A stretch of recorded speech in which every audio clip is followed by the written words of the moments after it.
The regular meeting of the Southern Shores Town Council for July the 6th, 2021 is now in session. Please join me in the pledge.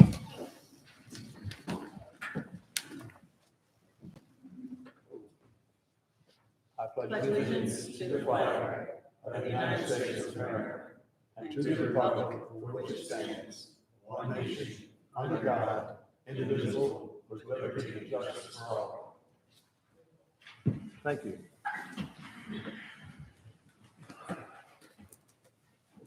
At this time, I'd ask you to join me in a moment of silence.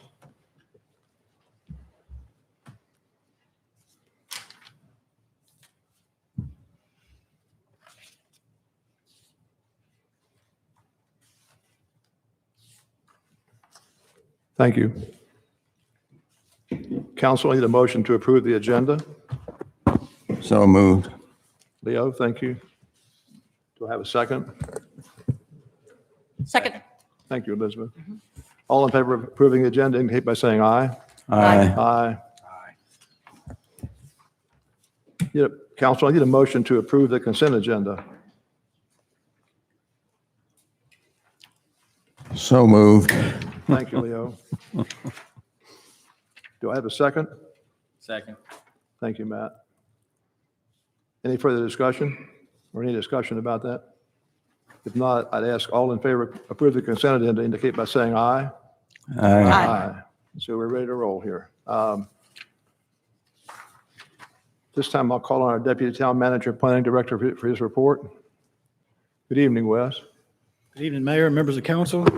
I have a brief report for y'all tonight for the month of June. Total of 49 permits were issued. Those consisted of 6 zoning permits, 14 building permits, and 29 trade permits. The amount of fees collected in June was $8,479. With respect to the Town Historic Landmarks Commission, they will be meeting here in the Pitt Center on July 27th at 9 a.m.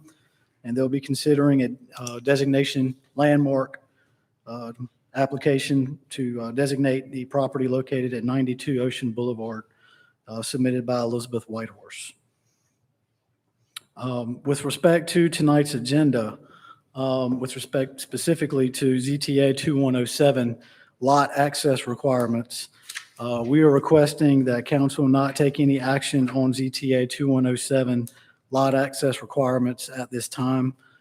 Following discussion of the ZTA with the town attorney, we will be sending an amendment to the towns, or preparing an amendment to the town subdivision ordinance, and send that to the planning board and add it to the August council meeting agenda. That will be added to the planning board's agenda for their July 19th meeting. And with respect to that meeting, the board will be meeting on the 19th here in the Pitt Center. The board will be considering SPA 2101, which is a site plan amendment application submitted by Ashton Properties to amend the site plan for the Marketplace Shopping Center. Also to consider ZTA 2108, a zoning text amendment application submitted by the town to amend section 36-202D6, which is maximum allowable lot coverage. And then finally, TCA 2106, a town code amendment application submitted by the town to amend section 30-96F. And this is the amendment I was referring to in the previous information I just gave in the report instead of ZTA 2107. Any questions? Council? No, I don't have any. What was the date on the Landmark Commission meeting? July 27th, 9 a.m. Thank you. Anything else? Thank you, Wes. Thank you. I'll call on our police chief, David Cole.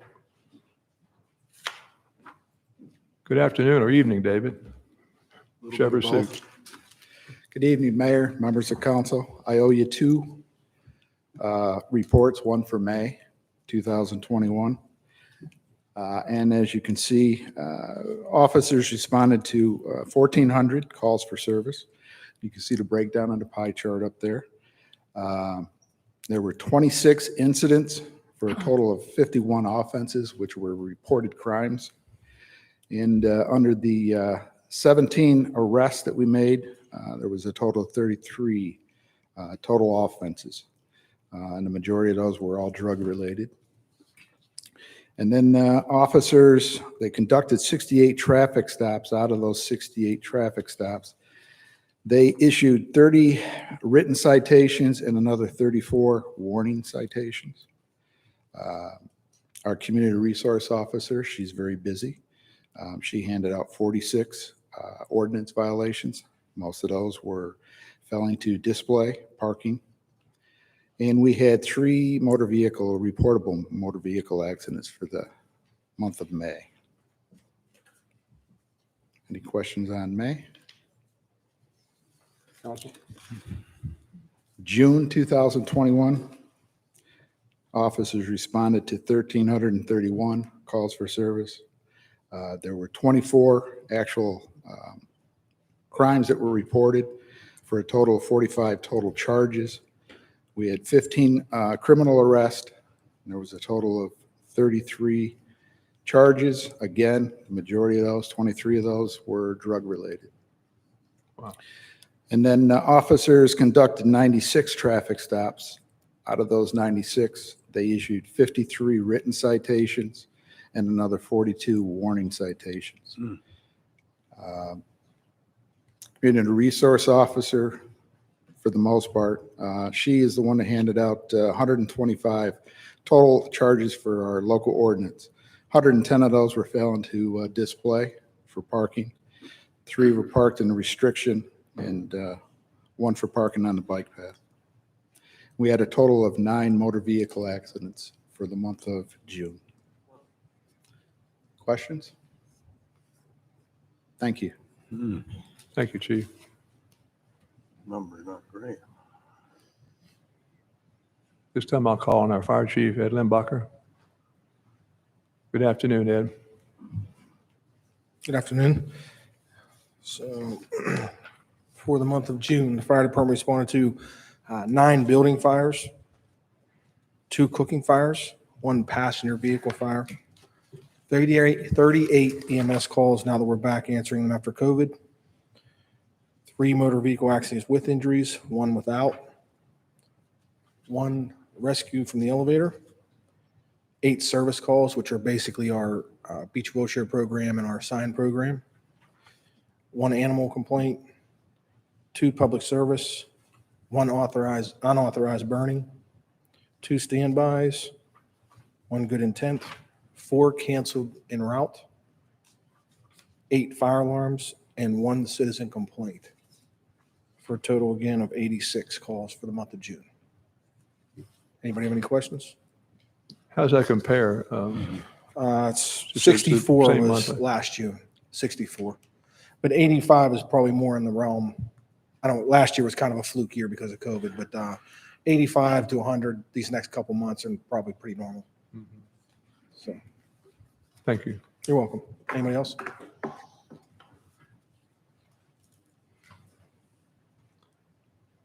Cliff, come on up, our town manager, Cliff Ogden. Thank you. Thank you. First, I just wanted to share a few things before I talk about traffic and traffic management. The Sea Oats paving project that's been going on now for a couple of months, thankfully is coming near to completion. The paving was done last week.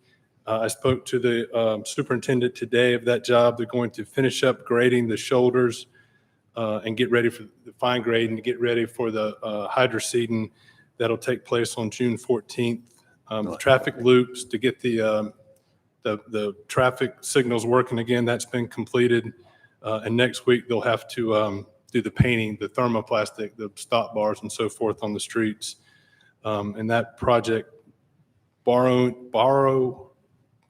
barring any weather-related issues that looks like Thursday and Friday might be a wash, but their final completion is on schedule for July 16th. You'll recall, I think it was back in April, it might have been May, that you all opposed Senate Bill 349. That was the bill that was labeled or titled Increased Housing Opportunities. It was going to pretty much wipe out any zoning regulations for single-family dwellings all throughout town. I'm happy to say that, they say that when some bills go to the committee, the rules and operations, that's where they go to die. This one's been in that committee since May 7th and hadn't had any movement. And so hopefully that holds true and we don't see any more action on that bill. With beach nourishment, the report, which we'll put up, the May report, we'll put up, we should have June soon, but we'll put the May report up from Coastal Science and Engineering. We'll put that up on our website. But really, the work they've been concentrating on here for the last couple of months is making sure that they get the bid documents out for the project into this month, 1st of August. So they're still tracking to do that. We're anticipating the 2 permits that we have to have, the CAMA permit, we're anticipating to have in October. It's going through review now. It just takes that long to get these comments back in from all the regulatory agencies. And we should have the core permit by the end of this month. They're working off of 2 contracts right now, as you know. The one is the permitting and design.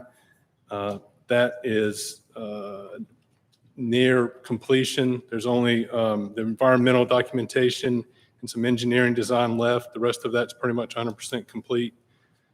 They've done the other contract is for the monitoring and then the construction oversight. They've done 90%, by this point, probably 100% of all the data acquisition. We should see our 2021 annual monitoring report sometime in October. But again, I think the important thing there is that we'll hopefully they'll be ready to go out to bid into this month, 1st of August. 2 things related to beach nourishment that we're working on. We're going to need to identify a staging area for whatever contractor gets this award, and I'm working with the SSCA on trying to utilize the Hillcrest Beach Access as our staging area. And then also we've maybe have 45 to 50 easements that we still need to acquire. And so that we'll have to have by March of next year, April maybe. So staff's going to kind of start putting a lot of our attention and efforts to securing those remaining easements. The electric vehicle charging station that's going to go out here, we've got the equipment in for that. I guess every contractor in Dare County, maybe in the country, is, if they're worth their weight, are extremely busy right now. So we're waiting on the electrical contractor to come run the wiring to that equipment. And we should have that set up here soon. I think last month I told you that we'd be looking at the repavement and condition report from SEPI, maybe sometime this month. There's been some scheduling issues, and we'd like to request to nail that down and I think it's going to take some time for y'all to dig into that. So I'm not sure it's really fits in at a night meeting. It's probably better to do it at a workshop meeting.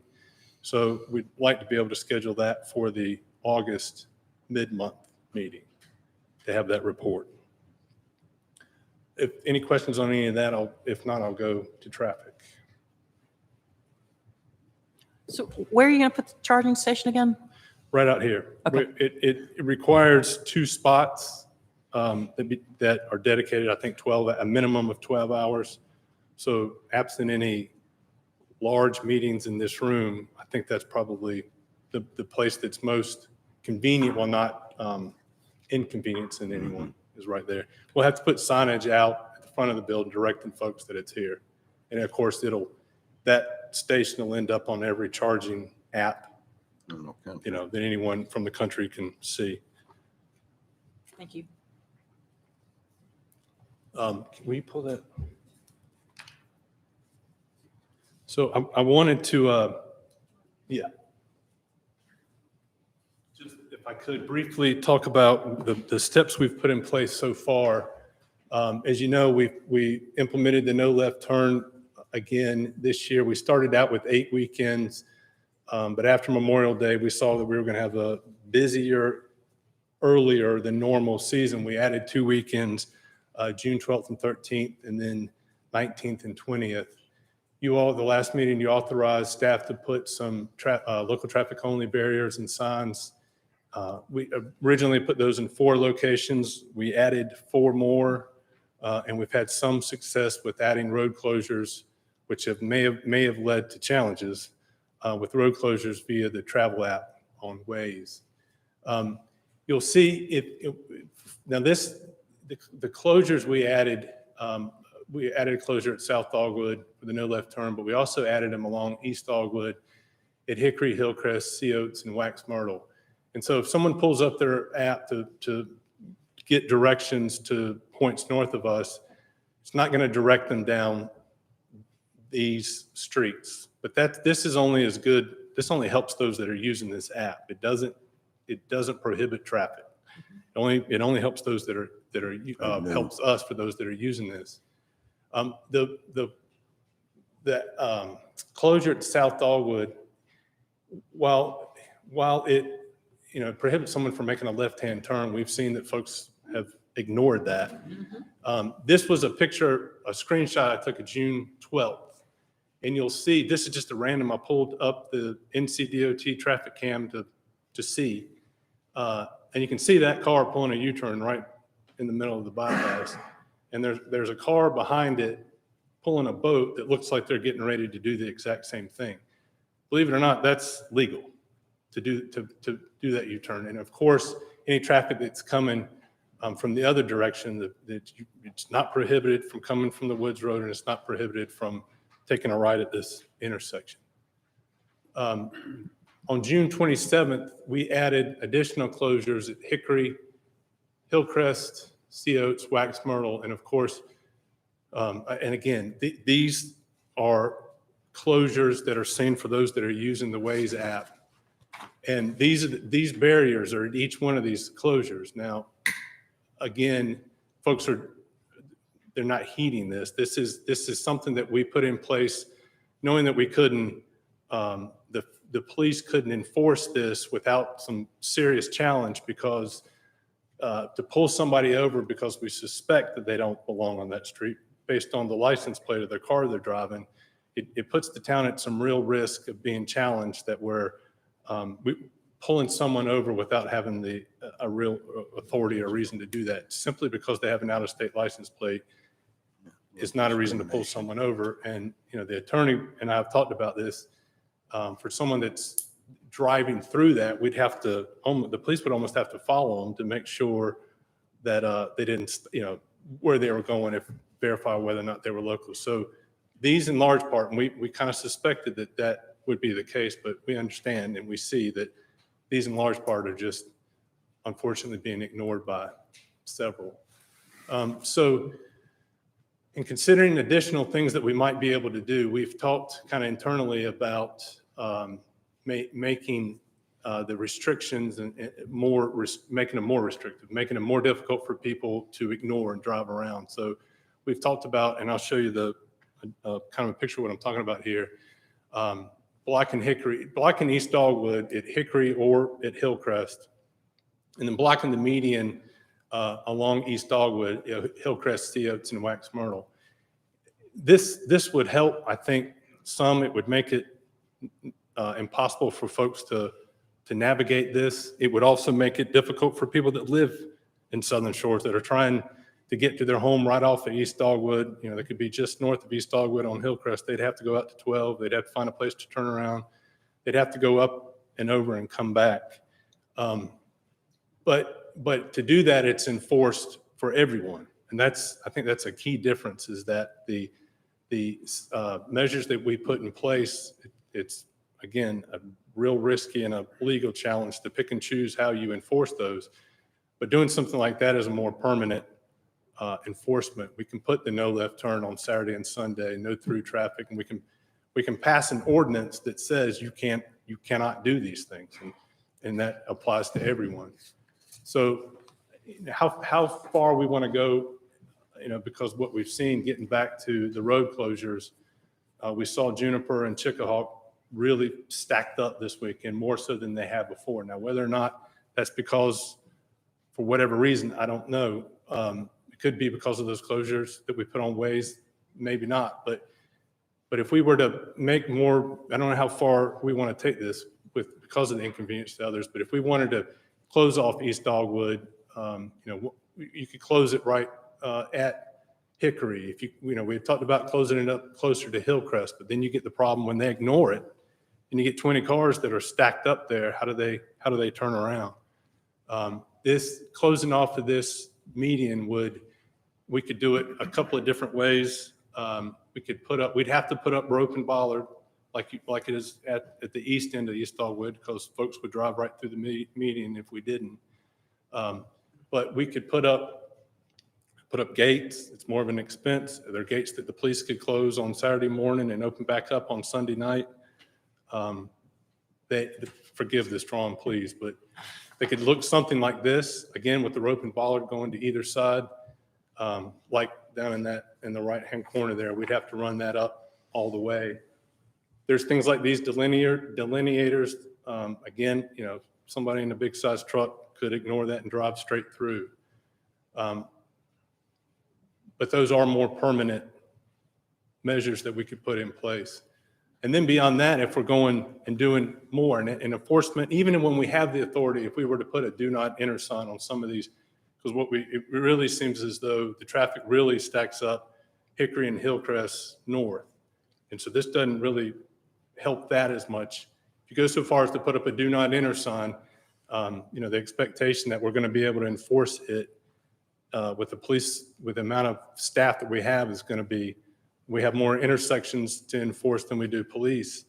But again, that is an inconvenience to folks that live beyond this. They'd have to go out and get in traffic to come back around. But another thing we could do is, and probably need to do, is add the additional closures on ways at these locations. So it's a nutshell, but it's also a lot of information in there. And what the council has talked about is taking steps, incremental steps. And I don't know if we're at the point now where we want to take another step short of these closures. I'm standing asking for any further direction to putting it right back in your lap, I guess. My thought on this, Cliff, is that we've all the measures we've taken so far have been, I think, reasonable measures, but we haven't directly impacted very many of our residents. They've been able to go through those stop areas with the signs and the boards and so forth. If we start closing off a road, access to a road, like going down East Dogwood and blocking off Hillcrest and Wax Myrtle and Seos that way, you're impacting the resident directly, much more than they're being impacted now. Don't know where that traffic goes except right down to Highway 12 and goes north. But if you're coming back, if a resident goes to the grocery store and has to come back, they can't get back to the street they live on without going up through a lot of hoops or going through the same thing the tourists are putting themselves through to get to Corolla or Duck or wherever they're going. I just personally couldn't support that blocking the turn lane, if you will, on East Dogwood, those medians across the median. That's just my thought on that particular one. Some of the others I think are worth entertaining. I talked to people who live on Juniper or Trinity over the weekend, and they saw an increase in traffic coming through Chickahaw, but I think that was driven by the Waze app and not by people knowing that way. Anyway, that's my thought, my preliminary thoughts. Thank you. I'd like to throw out one other thought too, and it's based on me one time last year, actually twice last year, and also 3 times this year. I am seeing an incredible number of right turns onto South Dogwood. And these are not people doing the U-turns. Those U-turns I know happen.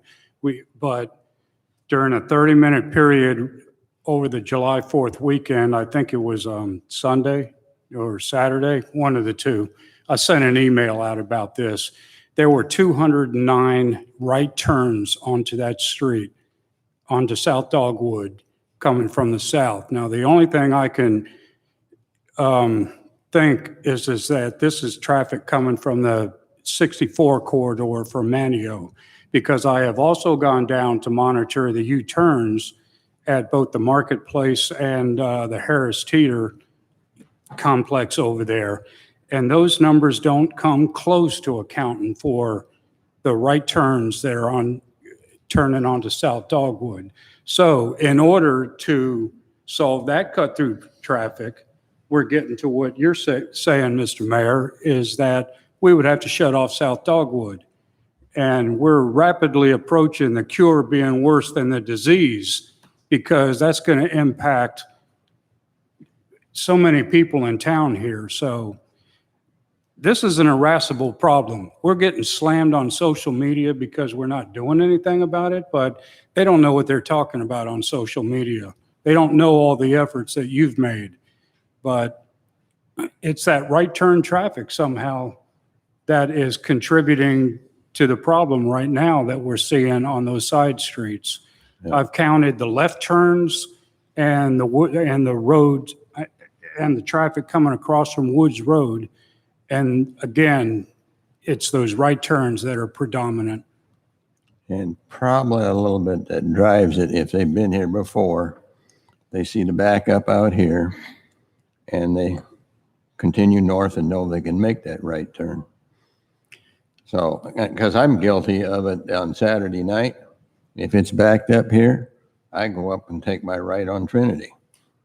I don't get on 12. And I think that's what some of it, if you've been here before, they know how to figure that out. All I know is that I'm seeing coming from before they hit that 150 Yeah. and 12 intersection, but they're coming from the south. Yes. And going up and turning right onto South Dogwood. But they And- know it's backed up, so they move. They And just so go one far, part. this is not in the town's mindset, that is where so much of the traffic is coming Yeah. from. Yeah. The no left turns, certainly we've had people ignore that. Some, from Woods Road, I've been down to the 7-Eleven across from the post office and seen multiple cars turning onto Woods Road without a state plate. So I can only assume they're going around and hooking up onto Woods Road from Kitty Hawk Road, but I don't have the data to prove that, without a doubt. I don't have any this year, but I know last year I sat down there and it was unbelievable, the number that came up, took a left on Kitty Hawk and went around. The one thing that shutting off East Dogwood, it seems to me that if you're going to take South Dogwood, you're continuing north. Your goal is not to get back to 12 via East Dogwood. It's to take one of the northern streets. And if we make it so that you're taking South Dogwood and staying on East Dogwood, it may be less, I don't know if word gets out, it becomes less advantageous to make that left or right. Because It would be, but that would inconvenience the folks on South Dogwood. So far this year, it seems to me to have been tolerable on South Dogwood. It's once they get up to those northern streets Yeah. that things really become a cluster. Yeah, well, I was going to say something else, but I wouldn't say that. But anyway, this is a problem that right now, I don't think we have a total grasp on where all that traffic is coming from, or we're just not accepting it right now. Right now, with these no left turns, it's coming from the south.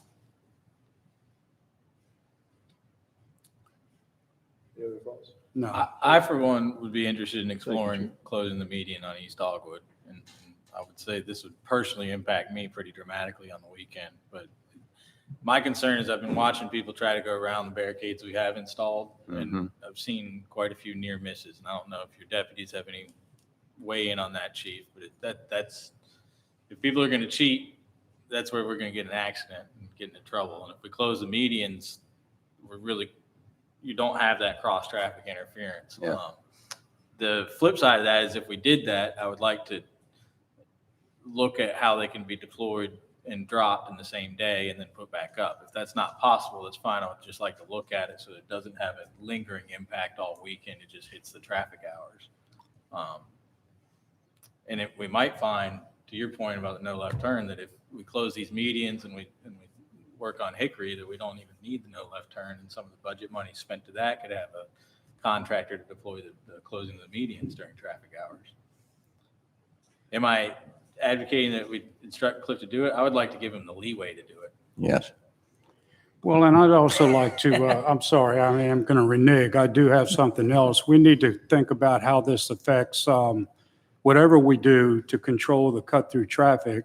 How does it affect folks trying to get to the country club or All Saints Church?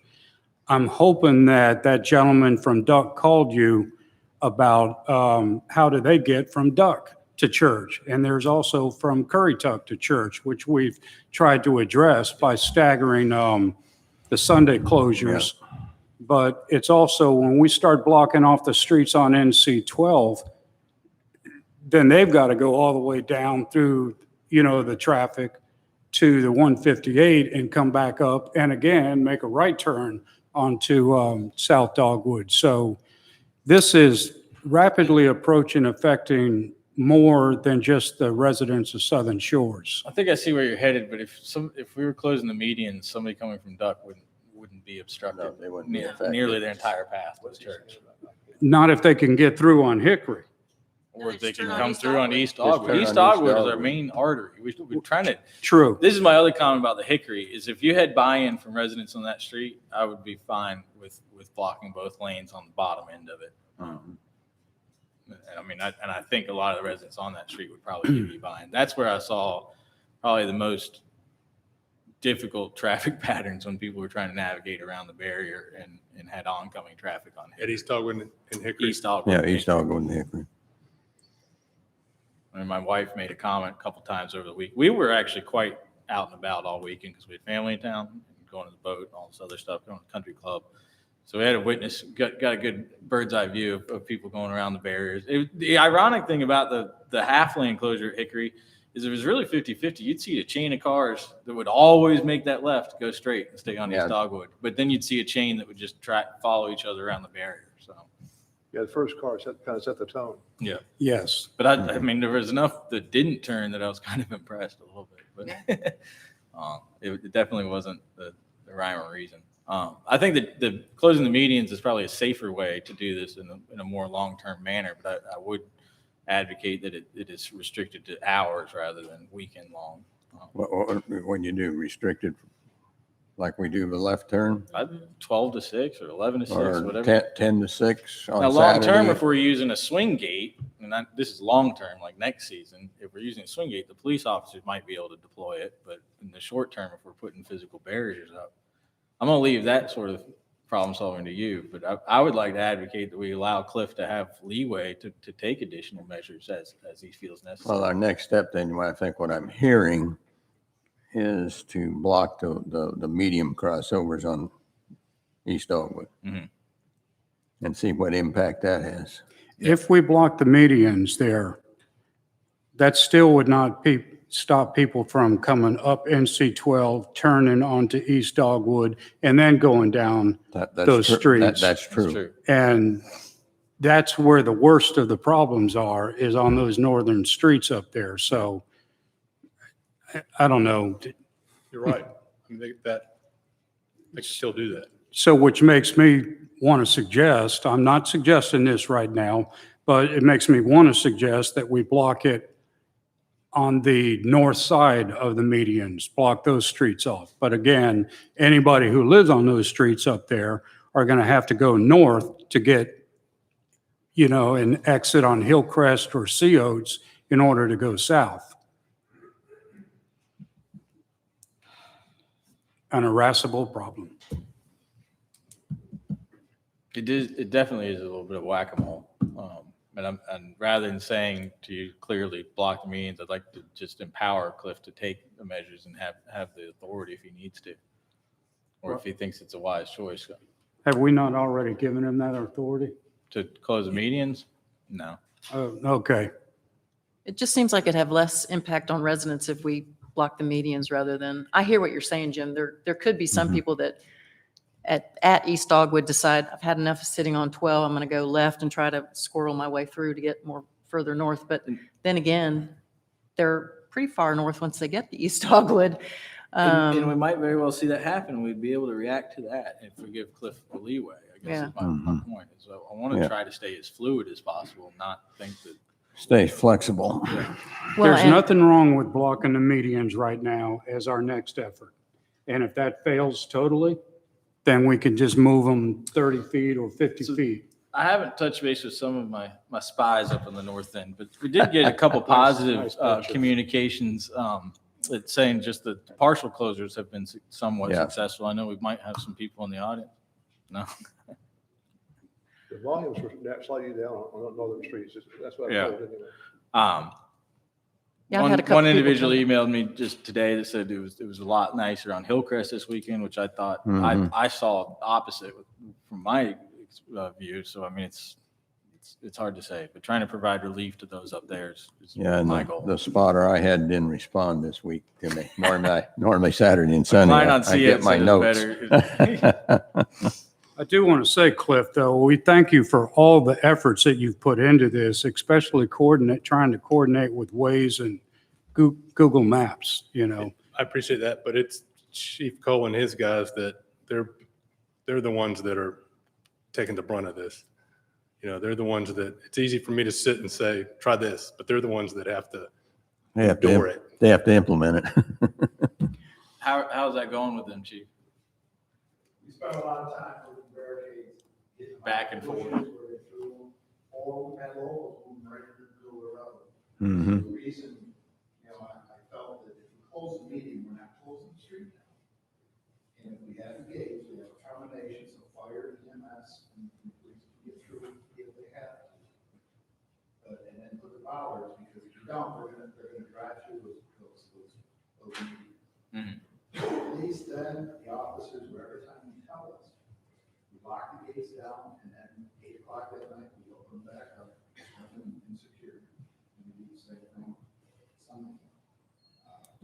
To me, not to be redundant, but yeah, it's an inconvenience, but you're forcing them to go to NC 12. They have no other option.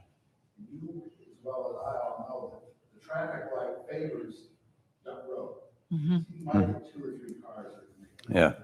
So I'm hoping that the GPS will finally go, you're not getting the people upside down, because you're gonna be there forever. Yeah. So, try to make it easier for our limited resources of officers.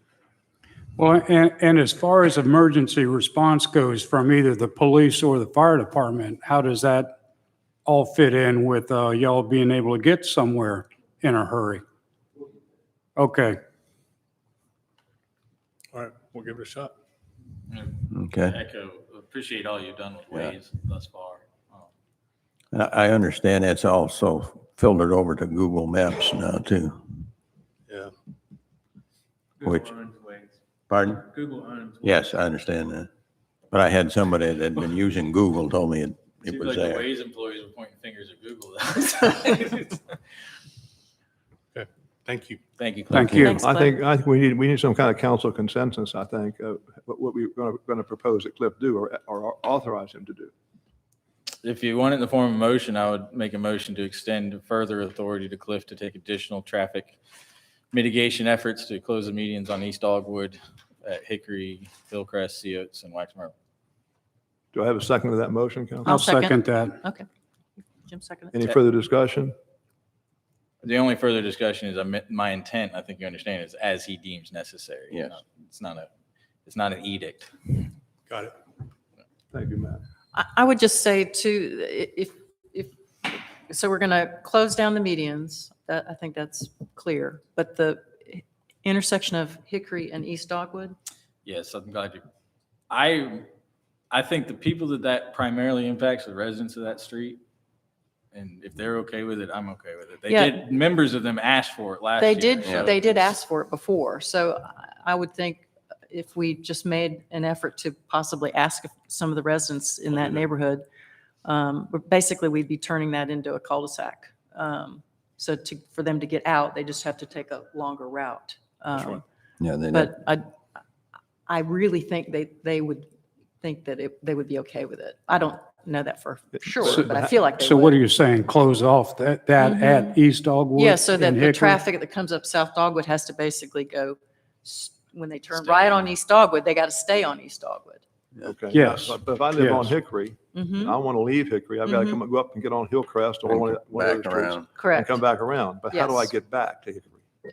Then you go You're- By you're back on reverse. East back on Dogwood Highway and then, no, you go back on East Dogwood all the way to Highway 12 and turn around I and see come you go back. back on Highway 12, but you're going to sit there and wait like the tourists do for half an hour. No, no, 40 no, minutes. you just go back on East Dogwood, cross over 12, turn around and come back to the light and then go west on East Dogwood to get to Hillcrest and then left on Hickory. Yes, And you're it's, gonna- it's and an you're gonna- inconvenience. But it was Yeah. going to be an inconvenience for them if we turned it into a Like they- cul-de-sac a year yeah, ago when like they asked they us were for it. asking Just for us it. taking the kids to the pool, we're gonna have to be doing that same maneuver if the medians are closed. I mean, Yeah. if it helps, it's a small inconvenience, I think. So. You know, doing the rope and post is at least something that is not going to cost a lot of money. We'll see how it works. And we can see how it works. Mm-hmm. If it doesn't work, we can take the rope and post up. Put a gate in. So we have a motion on the floor to grant the town manager additional authority to go ahead and work through some of these issues and decide what of those you want to use. And I'll amend the motion to include the closure of Hickory. in the bottom. You're adding to that motion to close Hickory, separate Give him separate the motion. authority to if you. We can make it all part of the same motion, I Yes. think. Can you do that, Sheila? All right. Any further discussion? Nope. All in favor indicate by saying aye. Aye. All opposed, same sign. Aye, I'm opposed. 4-1. Next item of business. Thanks, Cliff. Town attorney. Planning board appointments. We got the town attorney in. I'm sorry. What'd you say? General public comment. Yes, thank you, Leo. No, town Town attorney. attorney. Town attorney. Man, I'm falling apart here this evening. That's okay. I got so. Traffic I got will so- do- I got traffic so will do that rattled- to you. Traffic. I got so rattled by cut through traffic. That's what it was. It's no problem, Mr. Mayor. I don't have anything to report as usual, and I feel like I'm probably going to get an opportunity to speak enough later in the evening to catch Yes. up for it. See, I guessed that. Thank Thank you. you. Ben. This time I'll ask for general public comment.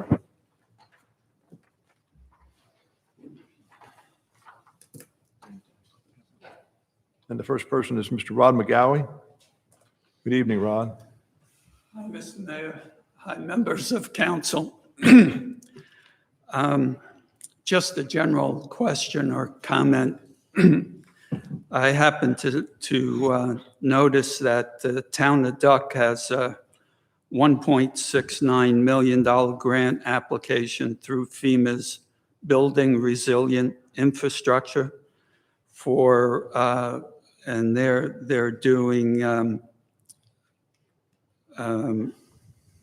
infrastructure resiliency, living shoreline, stabilization, sidewalks, and the elevation of Duck Road and stormwater management improvements.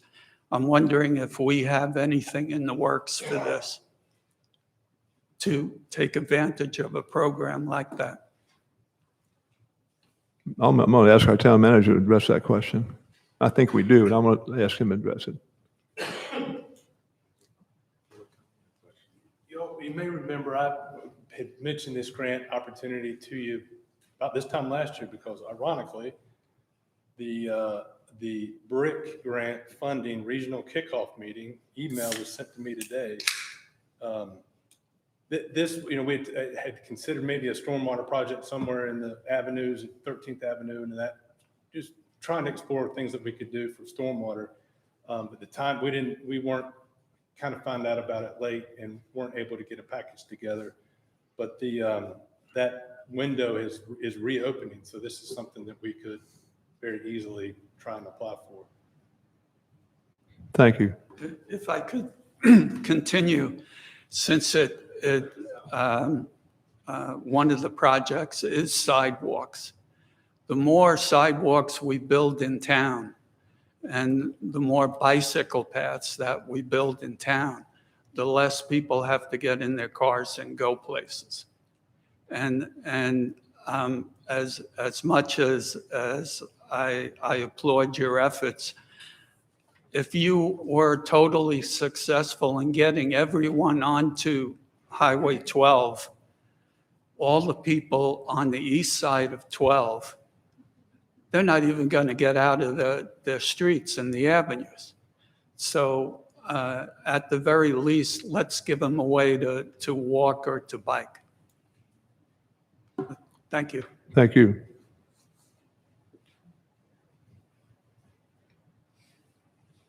Tony DiBernardo. Good evening, Tony. Good evening. After all that was said, he's sending to the planning board, I don't feel like standing here right now, but I'm Tony DiBernardo, 32 9th Avenue, and a planning board member. There's been a lot of attention paid to the increasing traffic, service needs, and popularity of the Outer Banks. One aspect that has not been given much attention is the increased trash and recycling burden that accompanies this population explosion. Waste and recycling removal are part of our commitment to residents and property owners. It is also our commitment to the environment. I, as a member of the planning board, would like to bring this issue to your attention and ask that all of us to apply some strategy and problem solving to alleviate and eventually resolve this problem. There used to be a simpler pickup schedule in Southern Shores, Monday for trash and recycling. Over the last several years, there are now 1 or 2 trash pickup days and 1 recycling pickup days. These are never on the same day. This results in confusion to tourists and renters. I'm not here to alter pickup schedules, but to alleviate the confusion of these pickup schedules. One confusing key component of our town's waste removal process is the trash and recycling receptacles. There are 9 houses on my block. I was corrected on my way out, and I was told there was 10. There are 10 houses on my block. In a survey I conducted myself recently, I found 7 different types of receptacles, varying in color, symbols, and wording. Last year, I obtained a new receptacle from Bay Disposal. It is green and labeled Bay Disposal and Recycling. How would a renter or tourist interpret the label? How would they know how to use it? Most residents know that green receptacles are for trash and brown receptacles are for recycling. But this is a non-intuitive, nor is it clearly stated anywhere. If you look at the receptacles, and I have a list, I have a green one, Bay Disposal and Recycling, a brown one, small lid, recycle only, which is raised lettering, which you can't even see, black, no description, this is just my block. Green, no description. Green, Southern Shores, that's an oldie but goodie with raised lettering, no description. Green with a yellow lid, there's 2 different ones. There's waste management and Outer Banks hauling, which I didn't even know about until I started to do this. No designation. And then there's the blue, that's TFC. So you see there's this confusing trash problem out there. Further, one possible solution to this problem is to have all receptacles consistently labeled and stenciled with their intended use, trash or recycling. I saw on my way here a brown recycling trash can out that somebody wrote trash on the side. Well, the company's not going to,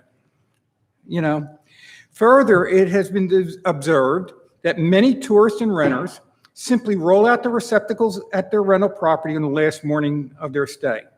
The results in receptacles remaining on the street for multiple days and often in their being overturned it results in overturning and vandalized by wildlife. This results in an unsightly mess for the town and its residents and has been environmentally damaging in some instances. Trash bags are simply laid on the street next to the receptacles.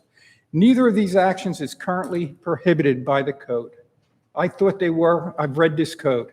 They're not. The planning board would like to review and update section 26 of the municipal code, which deals with solid and recycling waste. This section was last updated in 2002 and clearly needs updating. For example, it states that recycled receptacles are obtained from the town. That hasn't been accurate for years. The code requires just one recycling receptacle, regardless of the size of the rental property. And this is obviously inadequate. If you read the code, 4 bedrooms and less that are rented, two trash cans, 1 recycle. 5 bedrooms and above, 3 trash cans and 1 recyclable. So the recyclable doesn't alter no matter how big the house is. It's still only 1. And I think we should update the code that appropriate, especially with the larger houses, that appropriately have the number of receptacles increased. We would like your approval to review this section. My last question is for you. Does the town of Southern Shores support recycling and environmental stewardship? If so, we can do much better. I ask that you grant our request to check this. In reading the code, I was very surprised at some of the things. For instance, trash bags that are left next to the trash can does not violate. How the code reads is they will not be picked up. So people can leave that there and it won't be picked up. It doesn't say you shall not put trash bags. There's also a lot of wordings with you should do something.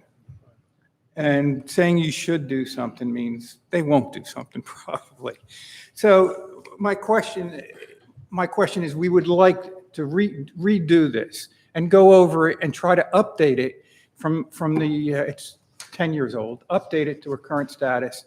I also believe, and I bring this up, that Bay Recycling would support this. I mean, Bay Recycling right now is probably losing stuff because trash is going into recyclables are going into trash. What happens to that when Bay when Bay takes it? It goes into the landfill because it won't be appropriate.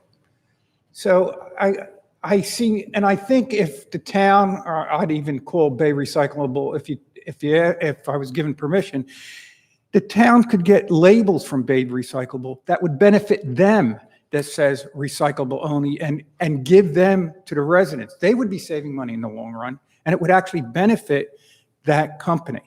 So I really think there's a lot of things we could look into concerning this. I know it's not going to be done this year, and will we get compliance? Probably 25%.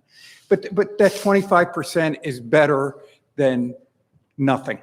So I drew the short straw, and that's why I'm here for the planning board.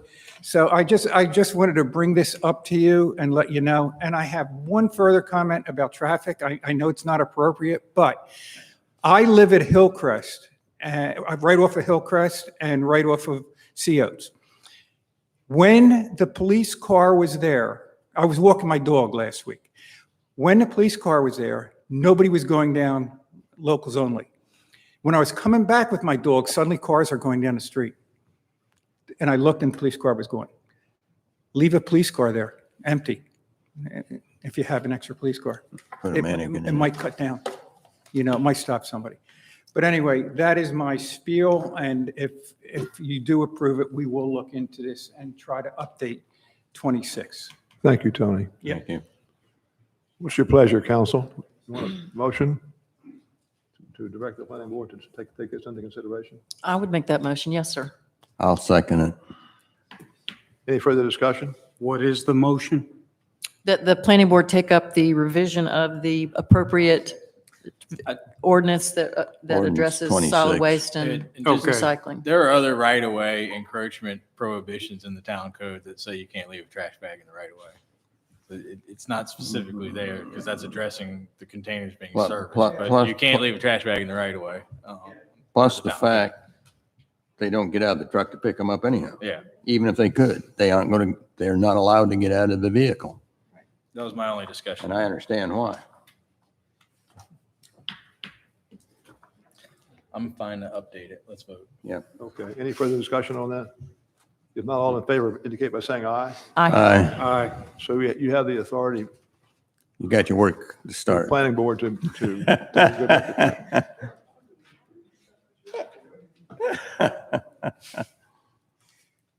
Line by line. The next item, I think, is planning board appointments on page 12 in your book, council.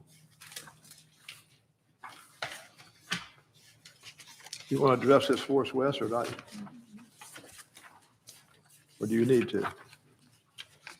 I certainly can. Thank We you. have three members and one vacant position with the terms that are about to expire, or have expired rather, on June 30th. Chairperson Andy Ward, alternate member Jan Collins, board member Robert McClendon. All the terms expired on June 30, 2021, as well as and you'll see on the spreadsheet that was provided in your packet, the alternate position B2. That term also expired June 30. So we are asking and recommending that you reappoint these positions to 3-year terms. Each of the individuals for their positions have indicated that they are interested and would like to continue serving on the board in the roles that they're currently in. Thank you, Wes. Yes, sir. Council, I'd make a motion to reappoint Andy Ward, Robert McClendon, Jan Collins, and alternate position 2 to 3-year terms that expire on June 30th, 2024. Do I have a second? Second. Thank you, Matt. Any further discussion? I just want to say thank you to all of our planning board members because it is a volunteer position and the work is always there. It seems like it never gets It's never ending. less. Never finish. Never ending. And, you know, I'm very well aware of the amount of work and time that you guys put into it. So thank you very much for what you do. Appreciate it. Thank you, Elizabeth. Have a motion and a second, council, and the discussion. All in favor, say aye. Aye. Aye. Motion is made and carried to make the appointments mentioned above. Thank you. Next item of business, let's see, public hearing. ZTA, to consider ZTA 2102 Eves. At this time, I'll turn the meeting over to our town attorney. Ben Gallup. Thank you, Mr. Mayor.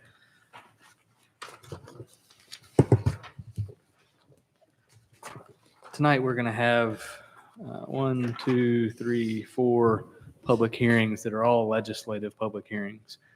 You will not need to be sworn to provide comment at these public hearings, but for each one of them, I'll have the staff provide a summary of what the ordinance amendment is about, and then after they have their opportunity, I'll open the public hearing, and anyone who's signed up, I will call them first.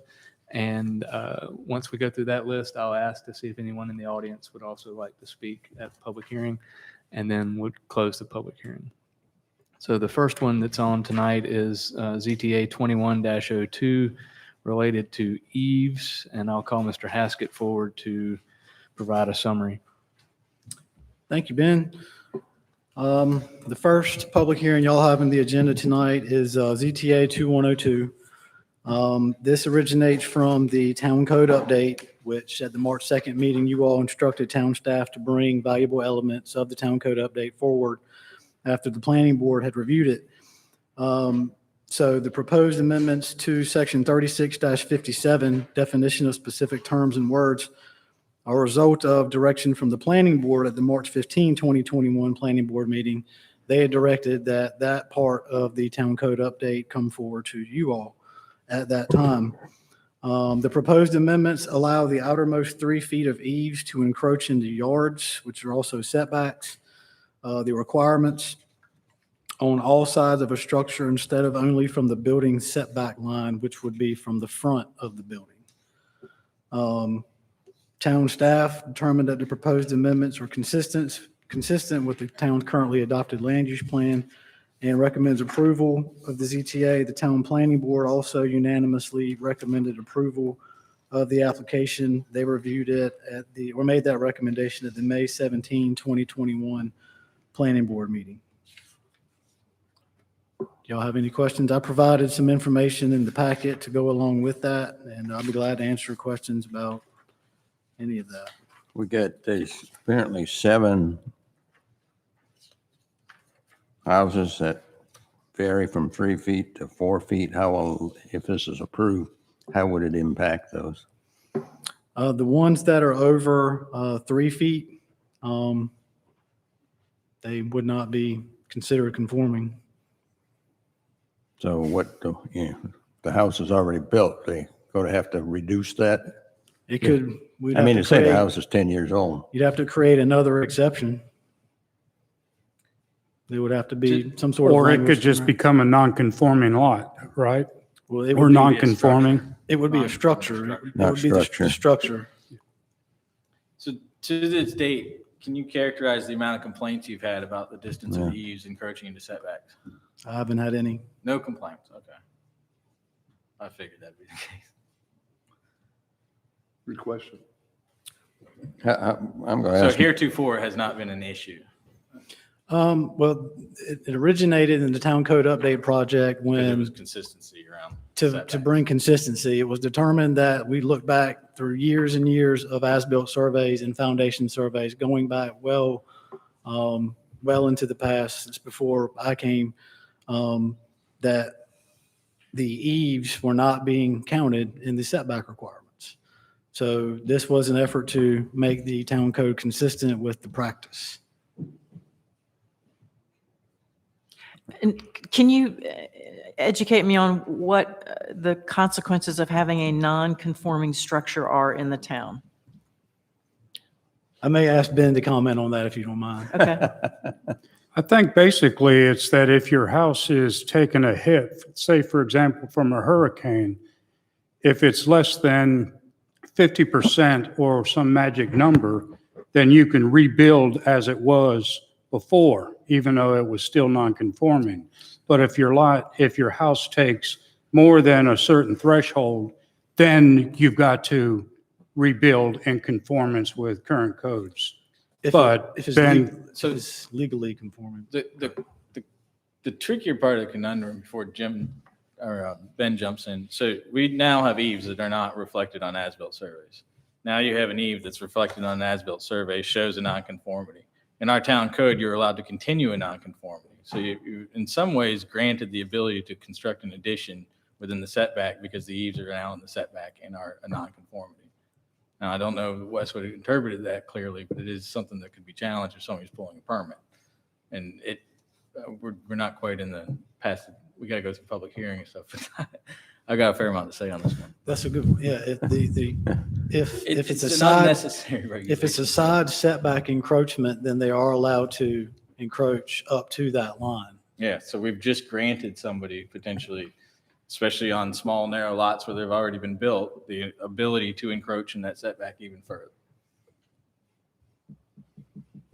basically that's With the correct. structure, not just the eave. So I didn't mean to interrupt the process of the public hearing. No, you didn't. Mr. Attorney, sir, I can wait for my It's answer. question- This is certainly part of the process. I'm for just you- jumping into too For you much to ask discussion questions on of this. Mr. Haskett. I mean, for you to ask questions of Mr. Haskett, to me, is certainly part of the process. And I don't think we have a whole lot of people on the list to speak, so. Okay. I think we don't have anybody signed up for any of them at this point. So unless the audience members are much more active than they usually are, I don't expect that that's going to be a Okay. huge issue. So if you have any questions, I'll be glad. If you still have a question, I'll be glad to try and explain nonconformities in general, at least. So I just want to know what if my home is a non-conforming structure, what limitations to my property rights do I face? First, there's two kinds of nonconforming. One, there's legally nonconforming and illegally nonconforming. Illegally nonconforming means it wasn't legal at the time it was built, and the code has changed or not changed, and it still doesn't meet the code. Legally nonconforming means at the time it was built, it was legal, but the code has now changed, and it does not meet the current code. I can't remember if Southern Shores has a 50% rule in its zoning. It may, and I know it probably does, and it's For legally, yeah. But the way it typically, the biggest issue with nonconformities is you can't expand the nonconformity is the way most towns treat it.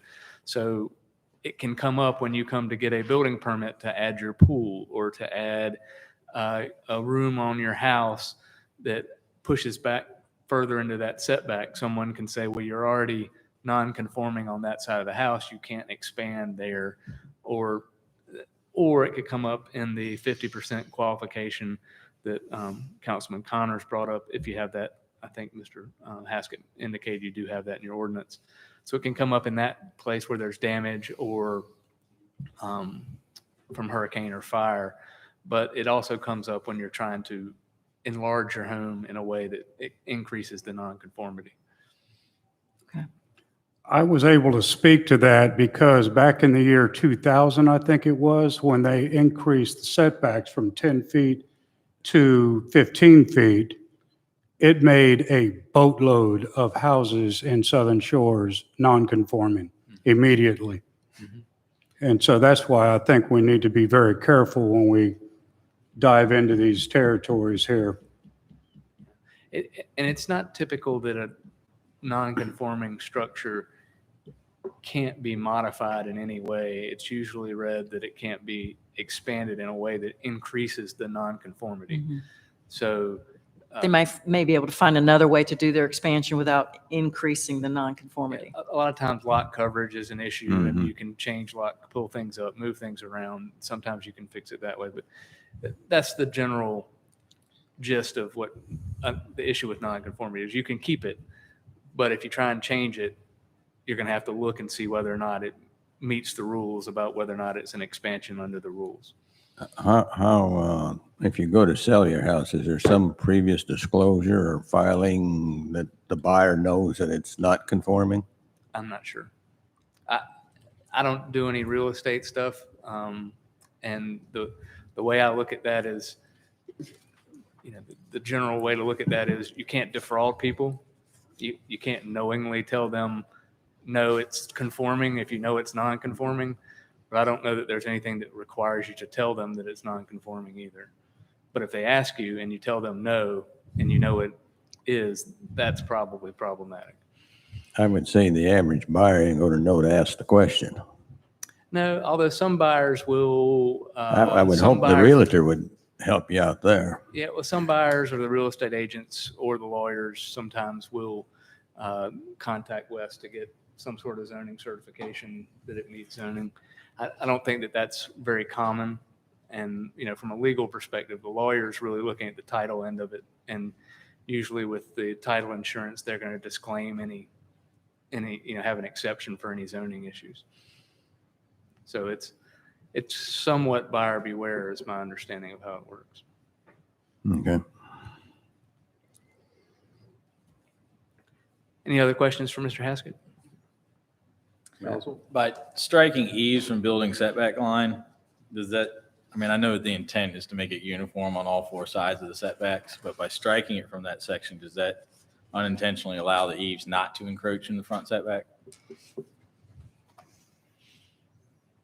If you have the eave on the front, if it's considered an actual eave, it would still be allowed to by the amendment that we're proposing to yard. Under yard, okay, because that'd be Because still be it's front an yard. eave, it's an eave, whether it's on the front side or rear. I just wanted to clarify. Yes.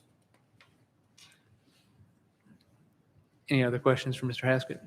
And my apologies, there's one part of this on page 2 where it says the outermost 3 feet of eaves, then it says parentheses as of the date of adoption. That was, the intent there is to grandfather, should you intend to adopt this language, that it would grandfather the existing structures. So it would make them legally non-conforming. That's the intent. That would be these 7 properties you got listed? We don't have, I haven't done an inventory of all the properties in the town. Those are just 7 These examples. are 7 Yeah. examples that we chose. 7 recent examples. Recent examples, yes, sir. There's a lot of the 50 structures that are in violation of this. So A lot of, I'm sorry. a lot of the original structures in town would be in violation of this.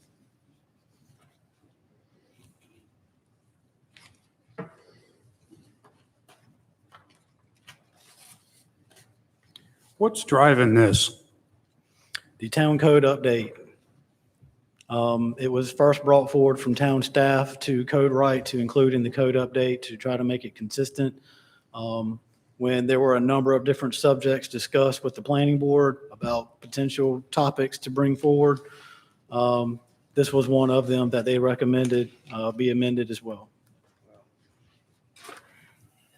So one goal of this would be to reduce the inconsistencies that are subject to the planning department's review In other words, instead of you having to decide whether this particular eave can be where it's shown on the plan, you can just point to the ordinance and say, You're only allowed up you're to only 3 allowed feet. this. Or forget the foot restriction, it's the front setback is equal, has the same leeway or whatever. I mean, forget the number, it could be 0 number, but the front setback is clarified as the side and rear, because the policy thus far has been to apply that front setback policy to the side and rear.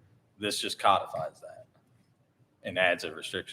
But they didn't, because They were implying that it could encroach by policy prior to this, and this codifies that essentially. yeah, so instead of, But it also adds a restriction to it. yeah, instead of it being 4 feet or 5 feet, it's going to Or be. 0, I mean. Or 0 feet, it's going to be 3 feet, yeah, The most is 3 feet. yeah. Or- Now, the But question, that's the intent. We could still clarify that all the setbacks, eaves are allowed to encroach without having a restriction. This language can be amended very quickly to still clean up the language as what was the intent without having the foot restriction. But we can get to that after. Okay, I guess we're going to get. I think I've dealt with probably more than 1,000 surveys from surveyors in my time out here. And to echo what you said, I've never seen eaves shown on surveys. You know, the eaves overhang. It's always the side of the building that's shown. So I suspect there's a lot more of those out there already than we are aware of, where the eaves encroach into the setbacks. But you knew these 7 because you looked them up. So you must have had some information that allowed you to do that. They were recent, as Councilman Neal pointed out. So the surveyor included them on the as-built. Oh, no, I'm sorry. You can measure the Building eve plan. from the building plans. Oh, building plans gave you the information. Okay. You look at the survey, it shows what the distance is from the property line, and then you look on the building plans, and it'll show sometimes in inches, sometimes in feet. Okay. So what you're proposing is also consistent with what every other town out here is doing, it seems. I wouldn't say not every town. I mean, you have a list of the document, I put together what the requirements are for the other Yeah. jurisdictions in Dare County, and I wouldn't say that they're all consistent, but some are similar.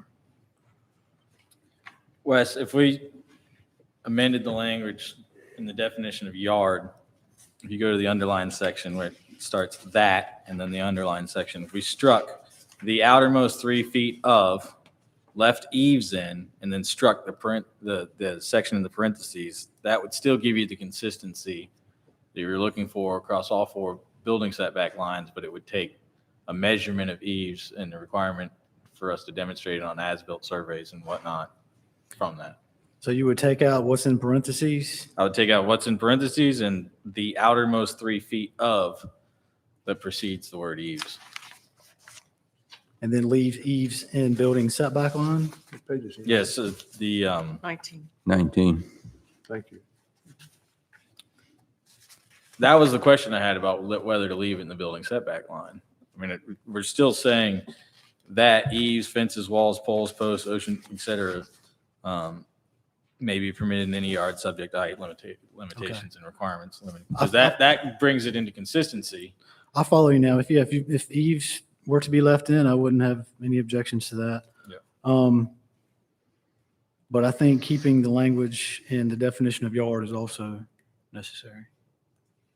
Oh, no, I was speaking specifically to yard in the definition. Keep eaves but strike the outermost 3 feet of.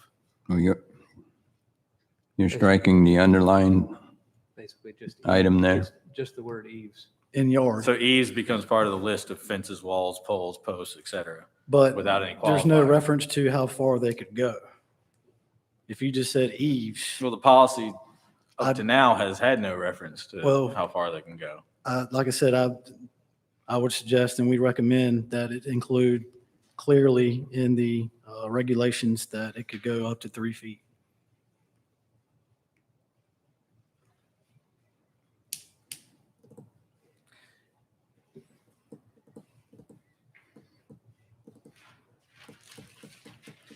Are we in a action, or do we want to go to public hearing? Now we got to hear the public. Yeah, The public We still comment, need I to do mean. the public hearing before, we still need to do the rest of the public hearing. Yeah, because I'm ready to Yeah. position and defend a course of action. Well, I'm kind of thinking the same thing. Where do we go with this? You have to close the public hearing before we vote. We have to, well, we have to have the public hearing first, Yeah. but I don't think that's going to take very long since nobody No. signed up. Does anybody have any more questions for Mr. Haskett? Okay, so I'll open the public hearing now.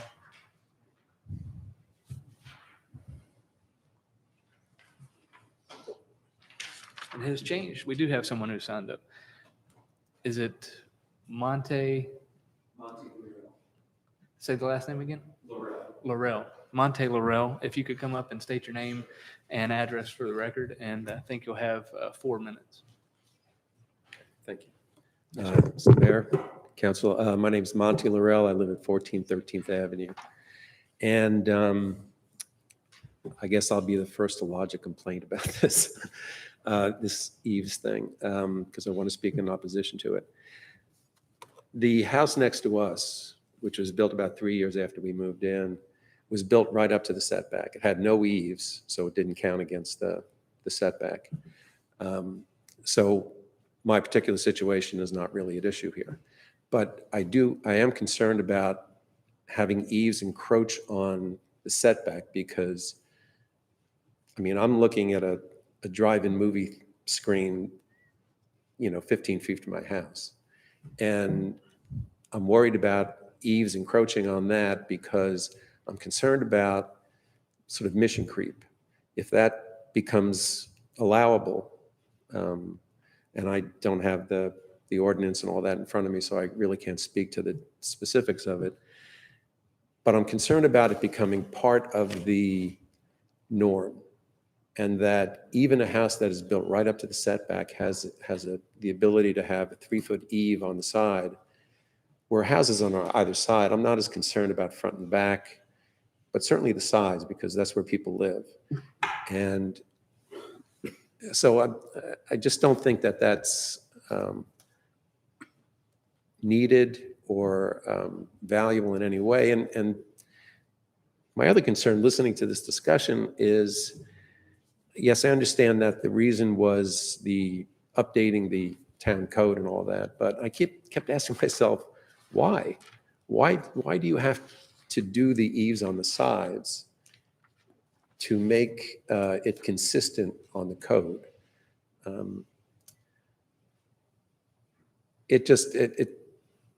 If a house is built up to the setback, it's built up to the setback. That's the town code. If they want a 3-foot eave, reduce how far the house comes up to the setback, and they can have their eaves. I have nothing against eaves. It's just a matter of how far can it encroach on the neighbors.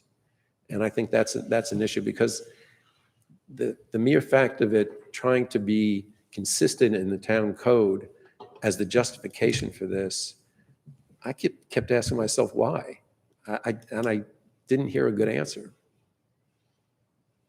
That's all I have to say. Thank you. Do you know, sir, if that house next to you was built with a 10-foot setback, or how long ago was it built? It was built in, we moved in 03, so I guess it was 05 or 06. Okay, Right when they changed. so it was probably a 15-foot side setback. But, I think that would be generous. okay, but you're still speaking to something that I'd like to ask our fire chief about. What is an adequate separation between buildings? Because part of the whole reason for setbacks originally was to stop fires from jumping from house to house to house to house. For those of you who remember Waxborough Trail 5 years ago, Yes, the chief was there. I almost didn't put the fire truck on the front street. So whether it's 10 feet or 15 feet, I don't know. That Doesn't make a difference. viable argument. Speaking of this house, like me, I don't know that it's a viable argument. It's 5 feet or 10 feet is going to make much of a difference. Now, if you catch it just getting out of the window, yeah, it might make a difference. But that radiant heat from a fire like that's the typical automatic fire, I don't know if 5 feet is going to make. okay.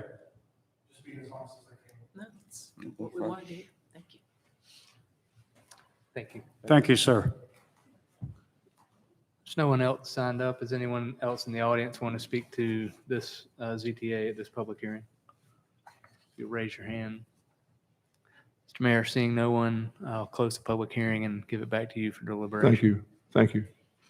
What's your pleasure, council? The staff recommendation is to approve ZTA 2102. That's just been presented to us. Is that something we should go ahead and try to accomplish or not?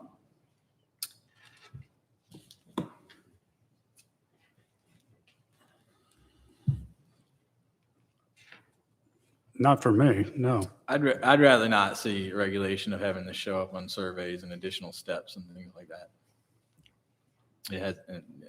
Having not had a problem with it thus far. So, Well, I got a question for Matt. As a builder, what impact will this have on you building a house? It won't, because you would just plan for it. But the major thing is it gets into stuff like, are we measuring to the edge of the gutter? Are we measuring at the edge of the shingle line? Are we measuring the edge of the drip edge? I mean, are we if you got canted fascia, at what point? It just gets into I'm the just asking rigmarole 'cause for I'm- no reason. I mean, You it need to hasn't- educate me a little bit on it. We've been doing it this way for a very long time and really haven't had an issue with it.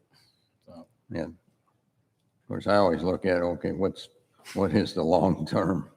It's another $300 on the Challenges, survey for the surveyors. We to shoot approve it, then these. what did we create that we didn't think about? I appreciate I want to try to meet Wes's need to, you do right now have it clearly set out in the building setback line. They're deleting that from that. That's your front setback. And then they're generally, that's why when it's just added to the yard section as a restriction is where was sort of trying to figure out how to handle it. But some codification would be helpful, correct, Wes? I mean, some making it consistent on all four setbacks. Yes, sir. But it's, I don't really have a desire to start shooting eaves on surveys. That's really where it's coming from. Would you say that again? So I don't particularly have a desire to start requiring eaves shown on surveys. And I mean, I just don't think it's an issue, So you would not approve this the way it's written? not the way it's written. Okay.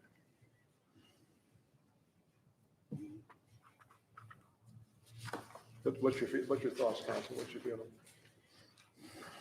I could ask for a motion to approve it and we could deny that, or we could discuss it going west, give him a chance to make some changes. Yes, Wes? If I may add one more comment. There isn't a requirement in here. It's policy that we require an as-built survey. And the surveyors have always historically chosen to go with the foundations, at least as far as I can tell, here anyway. I mean, in order to determine compliance, if it's not required that they show the eaves on an as-built survey, then we could do what I did for these examples here is Use the just go building with plans. the building plans. And that could be I would be comfortable with that being a policy. They would still provide an as-built survey, but the measurement would not be from the eave. It would just be business as usual. It would still come from the foundation and we would just have to go, it would all, the as-built survey would have to match up with what the distance was that was approved when the permit was issued. And, if the eaves, I mean, I think, That's going down a slippery slope because there are a lot of building plans out there that have a different well, we would have to go out overhang and versus what. the it building would have to is. be confirmed physically as well. Yeah. I mean, The we would inspector have to go measuring. out and inspect it as well. That was And at the what next point- question I and had. What point will it be measured to? And is the framing of subfascia, is it the finished fascia, is it the outer edge of the shingle overhang? I mean, there's just, I would hate- like the language to be adapted to our policy that's on the ground now, and not to enforce a greater restriction than we experience now. I also have some concerns as to the point that the speaker brought up a few moments ago. In the write-up that was provided to us, all the other towns, or most of the other towns, also make exceptions for uncovered front decks that could extend into the setbacks for a certain distance or whatever. So That's on the front. I think this is going down that slippery slope that he alluded to. And I'd just like to rethink about this some more before we vote on this tonight. I can see the logic behind this, but I can also see some downsides, some that I haven't even brought up yet. Also, you literally have a list of homes that were constructed within the last year that become non-conforming. Well, and that's another thing that I've thought about is that when we change our ZTAs, we run that risk of making a whole boatload of houses non-conforming. My house is non-conforming because of actions taken in 2000. And that has an impact on people being able to rebuild after hurricanes and everything. So we've got properties in town where the setback went from 10 feet to then 15 feet and then back down to 12 feet. And so we keep changing the rules, changing the ramifications of what those new rules are too. Well, the 12 feet was subject to a variance being approved. I'm sorry, what? The 12 feet was a variance. It wasn't changing the Wes, text. what is the setback for 50-foot wide lots? 12 feet. Was it? There were variances issued for 2 or 3 properties, and then I believe it was ZTA 1809 PB. The language included creating an exception for 12-foot side setbacks Oh, on that's right. We did properties make that have, that meet the exceptions that were carved out. Right. 'Cause we So got- for a 50-foot wide lot, it's 12 feet now, right? I can't say all of them, but some of the ones that meet the exceptions in the non-conforming ordinance are granted a 12-foot side setback. What sort of universe do you think that represents? How many houses? How many lots, I mean? I'd rather not guess. I can come back to you with that information, but I'd rather research that and come back to you. Is that accurate? Or you I don't just- remember it being a long list. All right, so there are the two on this list were in that category, 155 and 155A Ocean Boulevard. Yeah. Those had 12-foot side setbacks, so with the encroachment, it goes in further. But as far as the others, the vacant ones that have 12-foot side setbacks, I know there's 3 together, Yep. 4, I'd say less than 10. I mean, I feel comfortable saying that. So that side setback, does that include the eaves? No. Currently, No, it's, no. So really, they could have a house with 6 feet more Well, look, encroaching. yeah, 155 and one. Counting the eaves. You got 155 and 155A that fall into that. Right. 22 And we got a 4-foot eaves on it. And in the planning board's conversation, much of it was focused on the narrower lots, and that was sort of driving the desire for a restriction on the eve encroachment. I think that could be handled a little bit differently than making it a broad stroke across town. we could certainly look into creating or establishing something in here that would apply to non-conforming lots that are 12 feet and have been granted that exception going forward. I mean, just throw this out there for argument, because I have a different opinion on this. You can put a 6-foot high fence on your property line. Who cares if there's an eve 30 feet in the air? I mean, what are we guarding against? I mean, that's what I would ask by restricting it, other than just creating more headache and more rules. So your recommendation would be?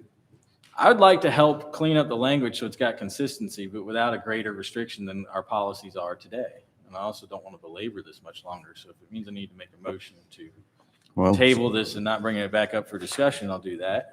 If I can amend this language in a way that brings it into consistency, I would do that. Why don't you and Wes and then somebody else sit down and get a rewrite that's acceptable to everybody and Wes, not create a problem? One more question for you. Without trying to weigh upon the policy of what the restriction should be or zero restriction, you're just looking for consistency across the setbacks, correct?